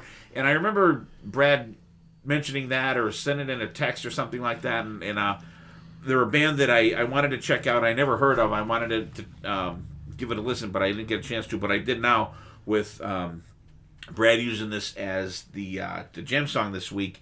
And I liked it. I thought it had kind of a like Rival Sons. What's that other band that's like them too? I can't think. There's like two bands that are like the newer bands that are kind of like that. That it reminded me of this, like the little, again another little maybe southern tinge for me, but I enjoyed it. Brad, how'd you come to hear about these guys? I never even heard of them. You know what? I think it might have been through Decibel Geek on one of their Radio Sucks episodes, or to be honest, I don't know. Somehow I came back across it on my phone, and I must have downloaded a song off of it. But listening to it, it reminds me a lot of the LA Maybe album from a few years ago that I thought was so good. Again, it's AC/DC. I mean, this song sounds like Buck Cherry a little bit with the breathe out, breathe in part, and the chorus with the ah in there. I mean, the harmonies are Buck Cherry, but it is good. This album is good from top to bottom. But yeah, I had never heard of them. Never heard of them before. So I gotta check more. Anybody else check this out or get a chance to check it out or no? Didn't get a chance to, unfortunately. It's funky. It was almost like I thought it was more like a Dirty Honey's little. That's who I was brother. trying to think of. Yeah. That's who I was trying to. The other band I was trying to think of. I knew It something. has that funk to it. It's cool. Like I definitely check out the rest of the album just to see what it sounds like. But yeah, I thought it was cool. It's the rest of different, it is more AC/DC. Oh, really? Okay. I would tell you, yeah. It's got more of that feel to it.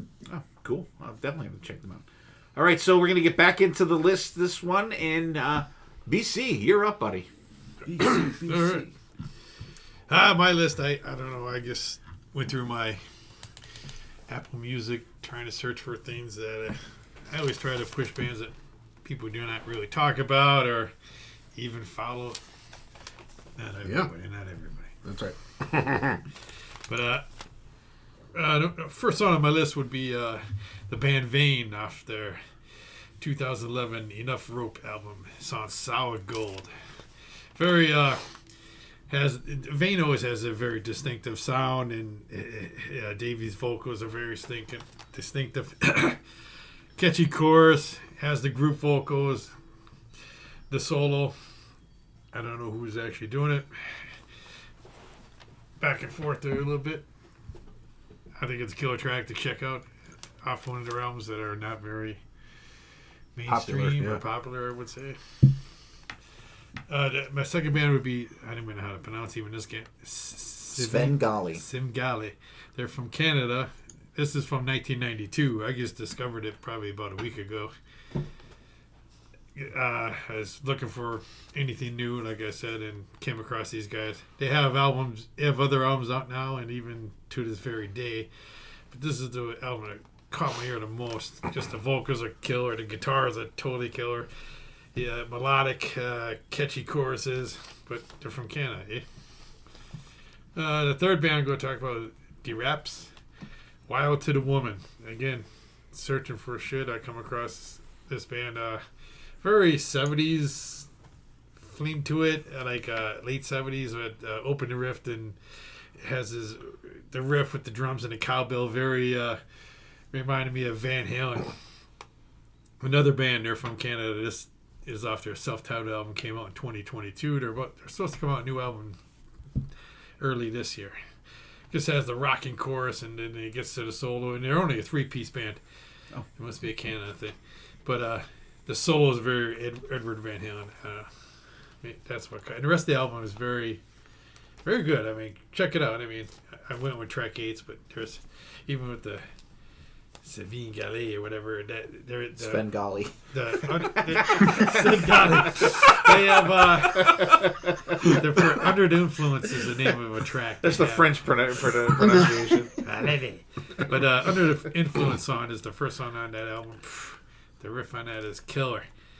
In 1992, that's why you hear about them, because they just the music took a shit back in that year. Track 4, I'm going to go with Circle of Light. This was a side project of Steve Blease from Lillian X. Oh. The songs Every Dog Has His Days. And he did this album with the original Lillian X vocalist, Johnny Vines, which has passed away from, I believe, cancer. But anyways, this came out, the album, The Rebirth, came out in 2012. Just the opening lead part and then into the grooviness of this and the solo, Steve Blease. He's very underrated, I think. You never hear his name mentioned, just like Dave McKetty of Y&T. You never hear him mentioned when it comes to playing songs like guitars. My pick 5 would be Heavy Bones, The Light of Day. I mean, this is just such a Gary Hoey was the guitar player in this. It's from their self-titled album from 1991. I just love the melodicness of this, and this whole album is very underrated because, again, it came out in 1991, and we all know what happened to music in that time frame. 6, Tangier. I caught these guys, didn't know who they were, locally at a music festival. This is from their first album, 4 Winds, 1989. It's hard rock from Philadelphia with a southern twist. I love the riff, very upbeat, has the fit and solo, the dual solo, and the southernness of this just catches my ears. 7 to be Fifth Angel with 7 Angels. This came out with When Angels Kill 2023. Concept album in the beginning, you get all that talking and stuff. And it's part of the album, you got to deal with it. Kid Mary's on drums, which from back in the day, just the drumming on this, the double bass, the Killer Souls, and they're from the state of Washington. And I finish off my 8 tracks with Kick Tracy, Soul Shaker, off their debut album, or debut album back in 1991. Again, bad time frame. Could do without the beginning, but once it kicks in that killer riff and shit and the tone, I just love the guitar tone of this band. Has the group vocals, another band with a very distinctive vocalist, and you have the solo and you have the ride cymbal together, and that's 2 big checks off the top of my list. But that's my track 8. So what do you think, Dylan? Yeah, there's one thing that I could always rely on from you, and it's giving me stuff that I've never heard of before. In bad pronunciation. Yeah, well, I mean, I do that too, so I can't fault you for that. But I really enjoyed your list. It was there was a lot of really cool stuff in there. I liked the the concept record portion from Fifth Angel. That was pretty cool. I really enjoyed Tangier. I always like when you bring them in. Solid Gold. It was really cool hearing like a Vane song not from like their first album, because that seems to kind of be the only thing that I really hear from them. I had some Vietnam flashbacks when you mentioned Gary Hoey to the Guitar Gods. That was he was a good part of it. He was a good part of it, but that was a night to remember. But yeah, another great list. And Sven Gali. It's pronounced exactly how it's spelled. Sven Gali. They're from Canada. What Sven Jolly. It's like a Sven Gali. I thought it was Sven Jolly. But great list, BC. Always great to, you're not going to play the hits. I'm not playing no hits. All right, Brad, what do you think? Yeah, so as Dylan said, we can always count on you to bring some obscure stuff, which is great. So again, half of it, the bands I was familiar with, and half I was not. So the ones I was familiar with. So Vane is one of those bands that I like the stuff, but there's something that I don't like about it. I don't know if it's his voice and singing in minor key sometimes or notes or whatever it is. There's something with it, so it's kind of frustrating because I like the stuff, but there always seems to be something that throws me off. Heavy Bones. So yeah, I'm familiar with that. I don't even know how. It has to be from listening to podcasts, but I picked it up. Love Love that album. So that was cool to see that on there. Tangier, I'm familiar with or have heard of, but haven't really heard them. This was a great song, great backing vocals in the chorus and kind of that breakdown part with the female backing vocals. I always, whenever I hear female backing vocals, I call them the Kissettes from what Kiss had in the 70s. With a lot of their songs. Come on, that's the big one, right? That's the big one. And then Kick Tracy. That album is fantastic. So what? They've got that album and like an EP, right? Yeah. And then they I don't know if it's a total band thing, but a few years ago, I got it on vinyl. It's under Kick Tracy, but it's Blue. Oh, okay. Blue Skies. Can't think of offhand. Gotcha. But yeah, Sharo's, I love we his were at vocal. one of the Podfest out in Nashville. Podfest. Rockin' Pod. And the lead vocalist of Kick Tracy was there, and he looked like the Marlboro Man. Oh, okay. He had a big cowboy hat on. Oh, yeah. I was like, that's not what I envisioned, but... I forgot about him. Yeah, remember? Yeah. I love his vocal. He's channeling Axl. He's obviously, the beginning of this song sounds like Brownstone, and with the kind of that flangy guitar. But love it, love that stuff. So now the stuff I wasn't familiar with. So the Svengali, loved it though. I love that song, and I gotta check the rest of that out. Check the rest of his album out. It's very good. There was something about it. Was just, again, it wasn't cookie cutter. It was unique. There was some interesting parts to it. The never gonna see no, hear no, speak no evil part was great. Backing vocals were great. His vocal interjections were great. I was pleasantly surprised. Loved it. Duraps, you mentioned the VH. That's where my mind went immediately. As soon as I heard it. Very Van Halen influence, which again, not a bad thing. Circle of Light, Every Dog Has Its Day. That intro just reminded me of a Mr. Big song, right? With the guitar and the bass kind of dueling it out. But overall, that one didn't quite hit my ear like the other two, Fifth Angel, Seven Angels. Power metal, unrelenting, double bass drum, triple bass drum. Who knows how many bass drums were going in there? But overall, BC, it was a good list. And Svengali, I gotta check some of that out. So if I can get one that I'm gonna go check out from each list, that's a win. So good list. BB. I love you, Beast. Oh, no.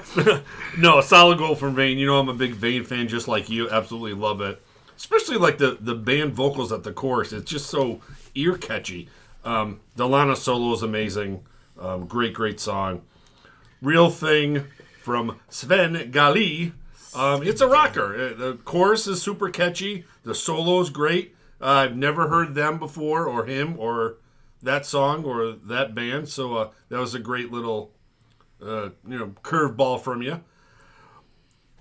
Wild to the Woman from D-Raps. I think Pooney he sent these guys like years ago when they first came out. It's in my Apple Music, and I don't. Yeah, I want to say he sent this, and they're like Van Halen-ish, and they are. The solo is very Van Halen-ish. There's gritty guitars in there. The spoken word parts are cool in parts of it, but yeah, it's a great one. Another one I'd never heard of, Every Dog Has Its Day from Circle of Light. It's a rocking song. Good drum sound and crazy killer solo. Like you would say, checks off the boxes. This one checks off the boxes. Really, really good. Light of Day from Heavy Bones. Love this one. Love this whole album. Gary Hoey's playing is stellar. Sweet Surrender from Tangier. Another killer rocker. Sprinkles of like melodic. I have like melodic rock sound. Absolutely love it. Seven Angels, Fifth Angels. Never heard of these guys either. The third band on the list I never heard of. I thought they were like very Striper, Judas Priest-ish. Like there were sprinkles of both bands in there at certain times. Very good. And Soul Shaker from Kick Tracy, cool palm muting in there, some cool string scrapes, great kick in. The solo's fantastic. Very good. Very good. And I will definitely, just like Brad, I'll check out Sven. I'll see what he's got. Sven? Check out Under the Influence. All right, let's bring it home with Steve. All right. It's funny how everybody usually picks me last. Svengali, real thing. I love the drum sound on this one. The melodic leads are great. Definitely sounds like a early 90s band. I get kind of an Every Mother's Nightmare hit off of these guys a little bit. They're kind of that kind of vein, I think. And speaking of vein, Solid Gold. I don't know. There's kind of a frantic feel at the start there. I like this song, but I hate the chorus. I don't know. The chorus, I think, is terrible. The lead fills are cool. The soloing is great. It's not bad. It's just the chorus fucking kills it for me. I don't know. And I'm kind of with Brad. Sometimes the voice gets me a little bit like, I don't know, a little whiny at times or whatever. But they're a fun band live. I wish he would just put some fucking shoes on. The raps, Wild to the Women, little cowbell in here, sleazy feel to it. But I think they missed the boat on this song. I'm listening to this song and I'm like, I listened to it yesterday morning on the way to work and I'm like, it's missing something. It's missing something. And then I listened to it again and I listened to it again. If you listen to this song, when he's singing the verse, right? There's parts that it would be great if there was a response to it, like a hey or a yo or a wow or something like that. Listen to this song. It's lacking that. This song would be fucking perfect if it had that in there. When you're listening to it, because it's like one of them that goes along when he's saying something and then there's a stop, it would be perfect if there was something in there. Just listen to it and you'll know what I mean, now that it's in your head. The pre-chorus is weak on this one, though. I'm not a fan of the bird calls in this one. That part or whatever the fuck that is. It sounds like bird calls. It's like he does it like in the one part, and then at the end they just like or something like that. It reminds me of fucking bird calls. I don't know what the fuck. I'm like, what the fuck are they doing? What is this? That's the fourth time BC has face palmed. And there's more bird calls at the end. But I will check. It's fun though. It's fun. I guess I'm not a fan of the bird calls, but like it just when you listen to that song and you hear him sing them verses. And you'll know what I'm talking about. This one is a whippoorwill. Yeah. The whippoorwill song. Circle of Light, Every Dog Has Its Day. Frantic drums, like a lot of shredding in the start there. Goes into this got a cool like gallop to it. Little slow down for the pre-chorus there. Solo rips. This is a good one. Heavy Bones, Light of Day, Gary Hoey. And actually, he was the guitar when we went to that metal show. Gary Hoey was the featured guitar player on that episode. Yeah. Yep. Tore it up. Ted Nugent and Gary Hoey on the same show is fucking awesome. This song's great. I love the guitar effect, like at the beginning there. Killer kick in, that grindage, the vocals, that like kind of like echo thing it's got on it there. The beginning of the solo, I'm like, oh man, like Gary, come on, what are you doing? But then it ramps up. I'm like, all right, thank you, because I thought it was just gonna stay right where it was at that first part of the solo, and then there's like a dual guitar part at the end. It's just fantastic. I think it was great. Tangier, Sweet Surrender. I was at that same show that BC was at. We weren't friends yet. We saw them in Scranton at the at Naog Park. They played it like the fucking bandstand there. And another show BC and I were at where we weren't really hanging out or nothing. Fun rocker, great band. Solos are great. There's dual stuff going on there.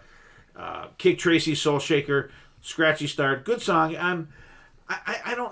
It seems like I heard this song a lot. I don't know if we've talked about it before. It just seems like a song that is it one that they play on Hair Nation or something like that? It seems like I've heard this song a lot before.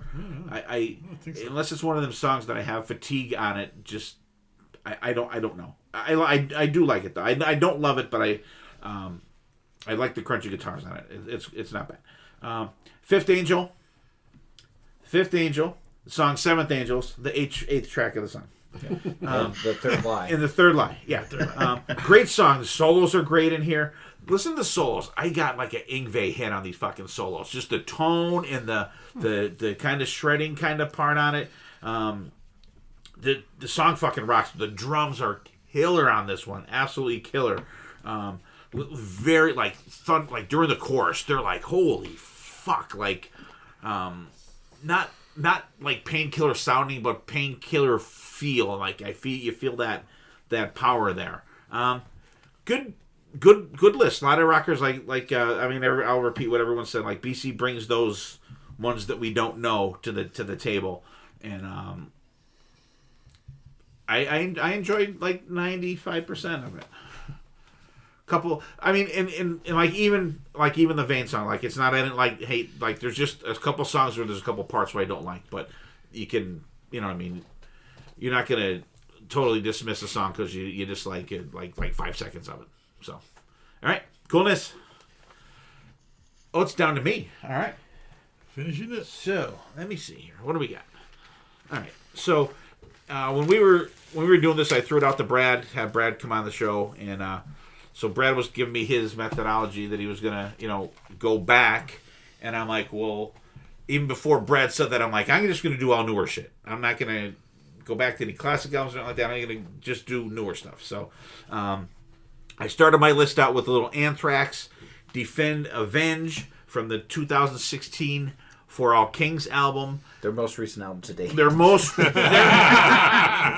actual most recent album. You get that little feedback ringing in the beginning. You get the muted riff, great build to it, heavy stomp. I love the mark my words, the Scott Ian-ness in those those back and forth choruses. Solo's really cool. Just the band kills it underneath. Just a fun song. Like I love the pace of it once it gets going for the chorus. Pretty Maids, Slave Driver from the Undress Your Madness album in 2018. Crunchy riff. This is their latest album to date, by the way, as well. Crunchy riff, great fist pumper. Can't wait to see these guys on Monsters of Rock Cruise.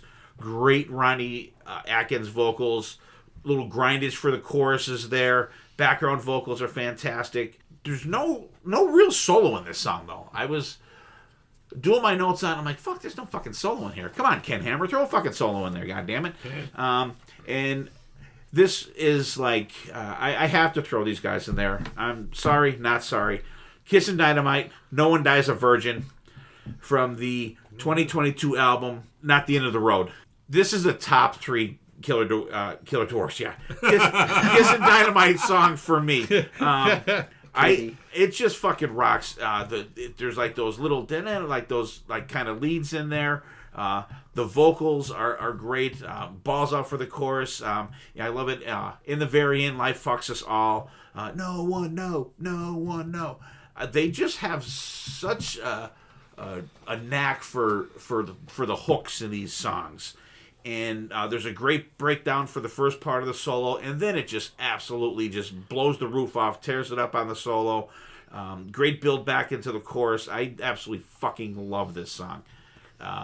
Number 4, I have Slash, featuring Miles Kennedy and the Conspirators, on the Apocalyptic Love album from 2012. That little acoustic start there, that great heavy riff once that kicks in, that down, just the stuff that you would hope you would have gotten from Guns N' Roses, but you don't anymore. Just a great dual vocal parts, like when Fitzy and Todd and Miles sing together. I think it's just a fantastic fit. There's the first solo just rips it up. Very melodic and ripping, and then it goes back into the chorus, and then at 4 minutes and change, you get the second solo where it just kind of, you get that slow burn where Slash just absolutely fucking tears it up. And there's a video of this song that they do, I want to say it's Sydney, Australia, And this was one of the songs that back on this tour that featured Slash, where he would extend the solo in it. Just absolutely killer. And that video, actually, Miles Kennedy comes out with a guitar and he plays rhythm guitar on the song too. Just absolutely rips it up. Slash BC, goddamn right. Number 5, House of Lords song Razzle Dazzle from the Saints and Sinners album from 2022. Great fast rocker. James Christian's vocals are still absolutely fantastic. I love the chorus, all your love tonight. Great drums in there. Jimmy Bell just absolutely tears it up on this song. Blazing solo. You even get a little cool keyboard solo in there. Stomping part like after the chorus. Like in stop and start vocals, like when it gets going back at the end, just a killer track. Number 6, I have the band called Chakra. The song's called Fake News. It's from the Mad World album from 2022. Great, like heavy groove to the start. Goes down for the verse, picks up for the chorus, and then kicks in, picks up a little bit for the pre-chorus, and then when the chorus is going, it picks up. I like the riff on this one. The solo's really melodic, and the riff underneath is fantastic. Number 7, I have Skid Row from the Gangs All Here album. Tear It Down with Eric Grunwald on vocals. I think this is one of the standout songs on that album, and it's like the 8th track on there. You can feel Eric's energy on this song. I love the when the band sings and then Eric answers but it's an opposite, because usually when you get a call and response, usually you get the lead singer singing the first part and then the band, but this one you get the band singing and then Eric sings. I think it's just a really cool flip on that. We need some Hayes in there. We do. They have all rights in the title track. It's just really gritty vocals from Eric. I love the back and forth, the call and response. The chorus is absolutely fantastic. Solos friggin' rip on this one. At the end of the back of the chorus, just a kick-ass song. Just so glad that we got to see them with Eric. And I think it's great too that you finally got a Skid Row live album, and it came out last year, and it was with Eric on vocals. They got that in before he left the band. And then, speaking of Skid Row, my last track is Sebastian Bach from the Give 'Em Hell album in 2014, Gun to a Knife Fight. This is a great song. I'll tell you what, he has some really good solo material. I'm not going to say like every album is great, every song is great, but there's songs you could cherry pick off of albums of Sebastian's throughout the years that are great, and I think this is one of them. Heavy riff, great double bass drumming there. There's like a fluttering riff for the verses. Sebastian sings high in a lot of parts. Great melodic pre-chorus there, good melodic vocal. There's like a bridge in there that is really cool. Up to the ripping solo, and Devin Bronson is the guitar player on this song. He just tears it up. Just a really, really good song. And I just hope that M3 this year, that when Sebastian's up there playing, he doesn't stop in the middle of a song and yell at the crowd for not digging his new music. He'll be just not be a dick. And that's what I got. What do you got, BB? All right. Defend Avenge from Anthrax. Joey Belladonna vocals, Anthrax. Gotta love it. And what's another standout of this one? The band vocals at the chorus are really, really good. Yeah, I love Joey with Anthrax. Anything he puts out with these guys are just so good. Slave Driver from Pretty Maids. I love the heaviness of this one. Killer chugging riff throughout the whole song. This was like a surprise.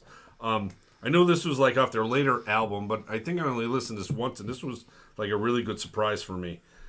No One Dies a Virgin from Kissing Dynamite. The solo alone is just fucking sick bananas. Sick banana solo of the night right there for sure. Alter Bridge with Anastasia. What? Slash with Anastasia. Get the fuck out of here. Get the fuck out. No, this is a great song. Tremonti. He wishes he could play like Slash. Keep going. Miles' vocals are great. And of course, like you said, the Slash solo is fucking off the charts. Razzle Dazzle from House of Lords. Fast rocker right out of the gate. Super fast guitar solo. The keyboards that are sprinkled throughout the song are really, really good. Fake News from Chakra. I saw these guys. I don't think I've ever checked them out, but the name is like I've seen the name. I really like the unique vocals in this one. Drums and guitar throughout the whole song are really, really good. Tear It Down from Skid Row. This is my easily the favorite song off the album. Eric was a great addition to that band. And Gun to a Knife Fight from Sebastian Bach. Vocals are still good from his old days of Skid Row. Double bass, great guitar work, killer song. Very good list, sir. Can't even troll you off them. Thank you. Wow. No troll. No troll tonight. So I wanted to get BB out of the way first. The troll's on vacation. What do you got, Dylan? Yeah, so you have both my favorite song from tonight and the only song that I didn't really care for of tonight. What? So, you're running the gamut. Of course, my favorite song, Defend Avenge. Love that song. Anthrax's, gang vocals are always they just hit for me. And these are some of the best gang vocals for the Mark My Words. It's so catchy. And I love the build-up at the beginning of kind of adding the instruments. Very, it kind of reminds me of the beginning of Cotton and Mosh a little bit with where you get the ringing. The ringing, and yeah. Each kind of instrument gets added in the next measure. But yeah, awesome. Anastasia is one that actually I think it was the only other song on this entire list that was on my short list of picks. Oh, really? Yeah. So I was oh, but I think somebody's going to pick Anastasia, so I'm going to put that on the side. So yeah, I'm glad somebody did because this is definitely one of my favorites off of Slash's solo career, and this is my favorite album from Slash, Apocalyptic Love. I really enjoy that album. Tear It Down. Come on, I wish Eric was still in Skid Row. And you're right. I really like the switch up in the chorus where it feels like the group vocals are the main part of the chorus, and then Eric is kind of doing the ancillary stuff, kind of adding to little flavor to it, the background. So that was something I picked up on as well that I thought was really interesting. And I like that you threw Sebastian Bach a consolation prize of, okay, well, we talked about Skid Row, let's talk about Sebastian Bach. The song that I did not vibe with was Fake News by Chakra. And it's the vocals that you were saying, the unique vocals. Unique, yeah. Yeah, it didn't work for me. I did not like those vocals, and they just kind of took me right out of it. But otherwise, the music of it was pretty decent. And otherwise, I very much enjoyed your list. I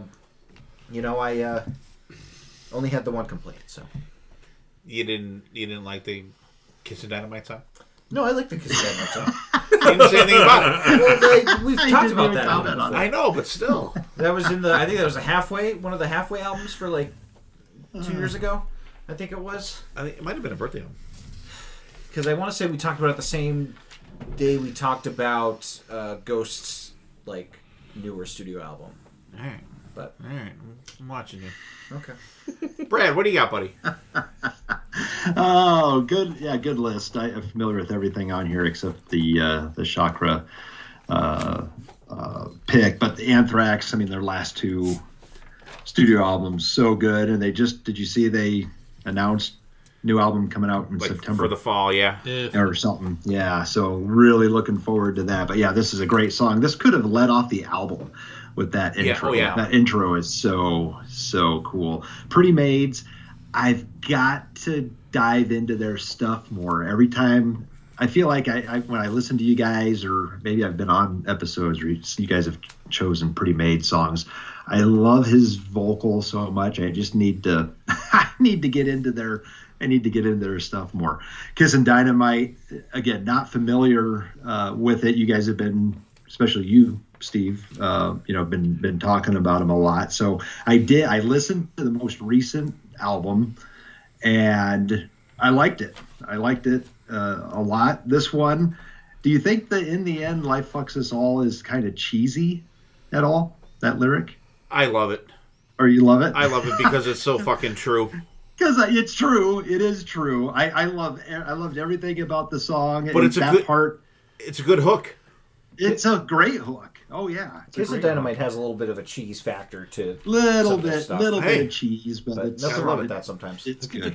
The Slash, the Slash song, that acoustic intro is fantastic. Kicks into the great Slash riff, fantastic. House of Lords, love the most recent House of Lords stuff. But so hear me out on this. Two things that this song reminded me of: Faster Pussycat's Babylon, with kind of the riff during the verse, and then the chorus reminded me of Time Warp from Rocky Horror Picture Show. Oh. That's what I thought of both of the parts of that song. Chakra, I'm with you, Dylan. The vocal just killed the song. I loved the chorus, the backing vocals, the driving riff, all of that stuff, but his interjections during the chorus, the stuff during the verse, I just couldn't do it. Skid Row, fantastic. I'm fortunate enough to have seen him with Eric twice, and he was fantastic both times. Yeah, this is one of the better songs on that album. And then Bach solo. Great. Love the low register vocal harmonies during the chorus of that song. So good list, Steve. And you know who's in Rocky Horror Picture Show? Tim Curry. Yes, but Meatloaf. Meatloaf, yeah. Don't let your meatloaf. He does the song Hot Patootie. Yes, he does. Comes in on a motorcycle. Awesome. Go see Asylum Podcast for Hot Rocky Horror. They can fulfill all your Rocky Horror fan needs. Coming 2025, the Potter Than Hell episode on Rocky Horror Picture Show. No, Asylum already did that. Walk along. Go check that out. They love it. BC, what do you got? All right, Anthrax, Defend Avenge. I mean, loving the bass in this. I mean, the killer solo. I mean, here's a band I think they're getting stronger and stronger.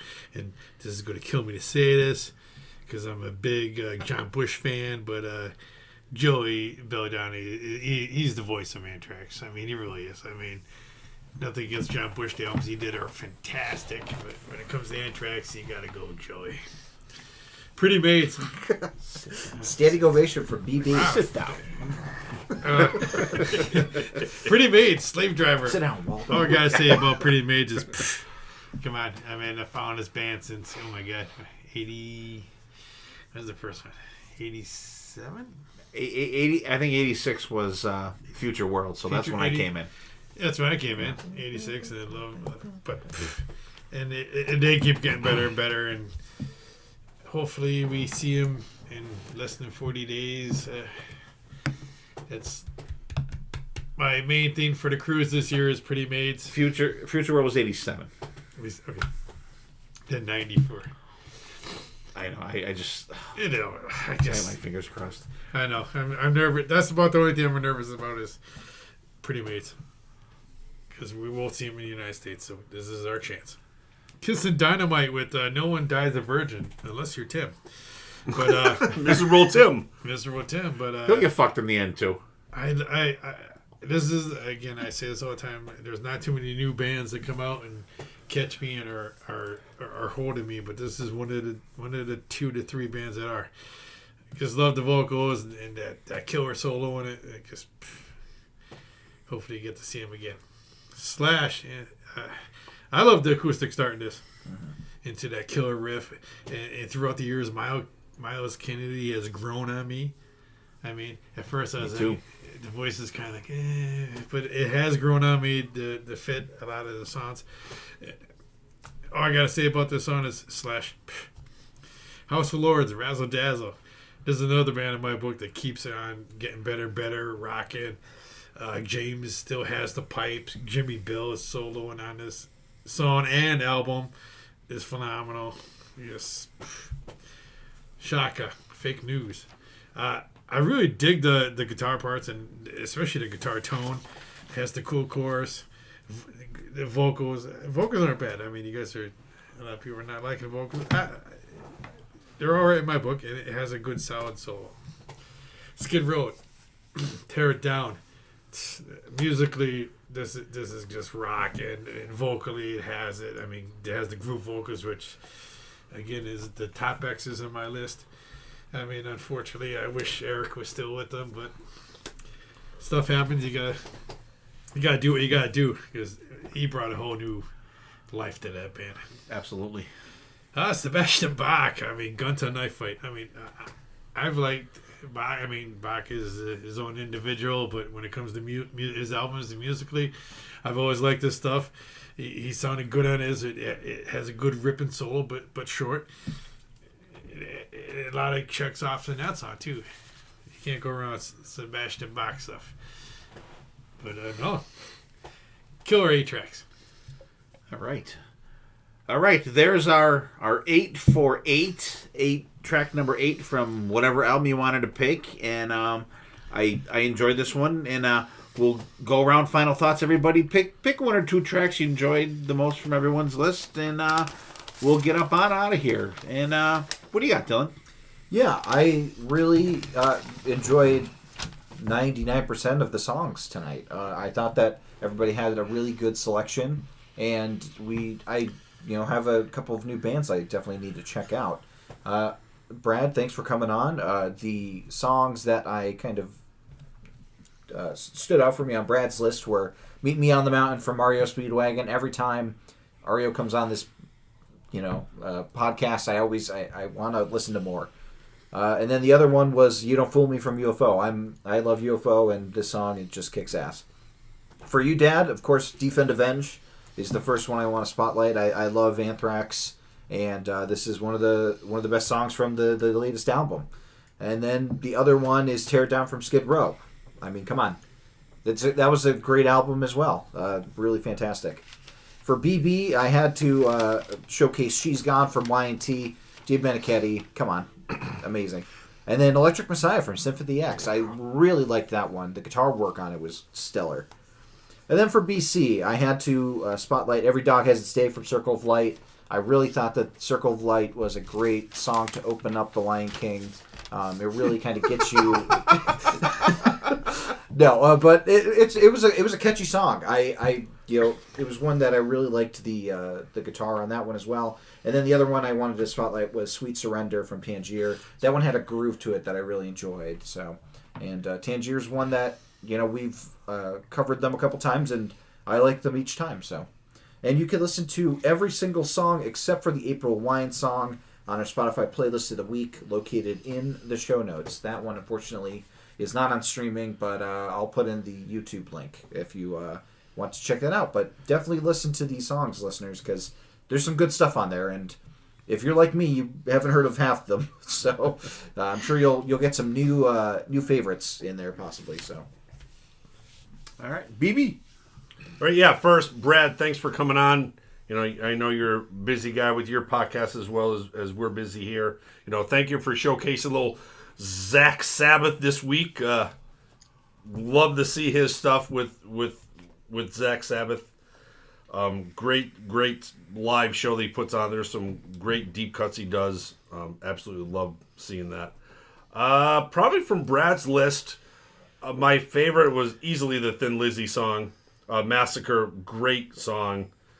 Righty, from yours is the Pretty Maids. More of the surprise factor of how heavy it was, and compared to that 87 debut album, it's a little bit, it shows its time, but I like to see how heavier they got towards the, going forward, like a lot of these bands that we keep talking about. Dylan, High Speed Dirt from Megadeth. I forgot how much I love that song. Great album. Like I said, I went back and listened to that today. And BC, Light of Day, Heavy Bones. Great song. Like I said, Hoey's playing is so good on that one. Big surprise, that you brought that, because I haven't listened to that album since the last time we talked about it, probably a couple of years ago. But a great album, great listen. Like Dylan said, there weren't really, I think there's 2 songs that just really didn't do it for me. But there's some great stuff, and it was great actually hearing songs that I've never heard before. So, love this episode. All right. Brad, give Slamfest a good plug, too. Yeah, so first of all, thanks for thinking of me, Steve, and bringing me on. Again, these episodes are great. I mean, we listened we listened to songs from 1970 to what was the most recent one? 2023. Yeah, amazing. Everyone did a great job. No, 2024. Yeah, I was gonna say, Collateral was 24. Yeah, there you go. Yeah, that's fantastic. So, great lists overall. So faves from everyone. So Steve, Pretty Maids, Slave Driver, and Skid Row, Tear It Down. BB, I think, Rough Cut, Prowler again. Shortino sounded so good. Dead Man's Whiskey, Digging for Fame. Dylan, I think Green Day, She, and I'm throwing the Blue Oyster Cult song on there. It grew on me after being weird after the first several listens, but cool song. And then BC, Svengali, and the Kick Tracy songs. So again, some great stuff. I need to dive into some of this stuff as well. Slamfest, come out. Mostly, gosh, the holidays really killed me on coming on Thursdays. It was rough trying to get them out Thursday, but normally on Thursday mornings. And as I've mentioned before, I think on here I'm doing a monthly sidecast on a variety of different topics, and then last year started once a quarter going into a concert regret, something that was alive for and could have actually gone to, but didn't see it, and bringing people on that saw those tours and kind of going back and living them through those guests on the podcast. So thanks again, Steve, for inviting me. This was fantastic as always. All right, BC. All right, Brad. Thank you for coming on. As always, a pleasure. All right, Brad. I mean, Brad's list. Mont Rose stands out, and believe it or not, I'm gonna say this: Thin Lizzy. Steve, Kiss and Dynamite. It's always great in Skid Row. BB's list: Y&T and Rough Cut. Two great ones. Dylan, I gotta go with the Led Zeppelin and Megadeth as the standouts for me. All right.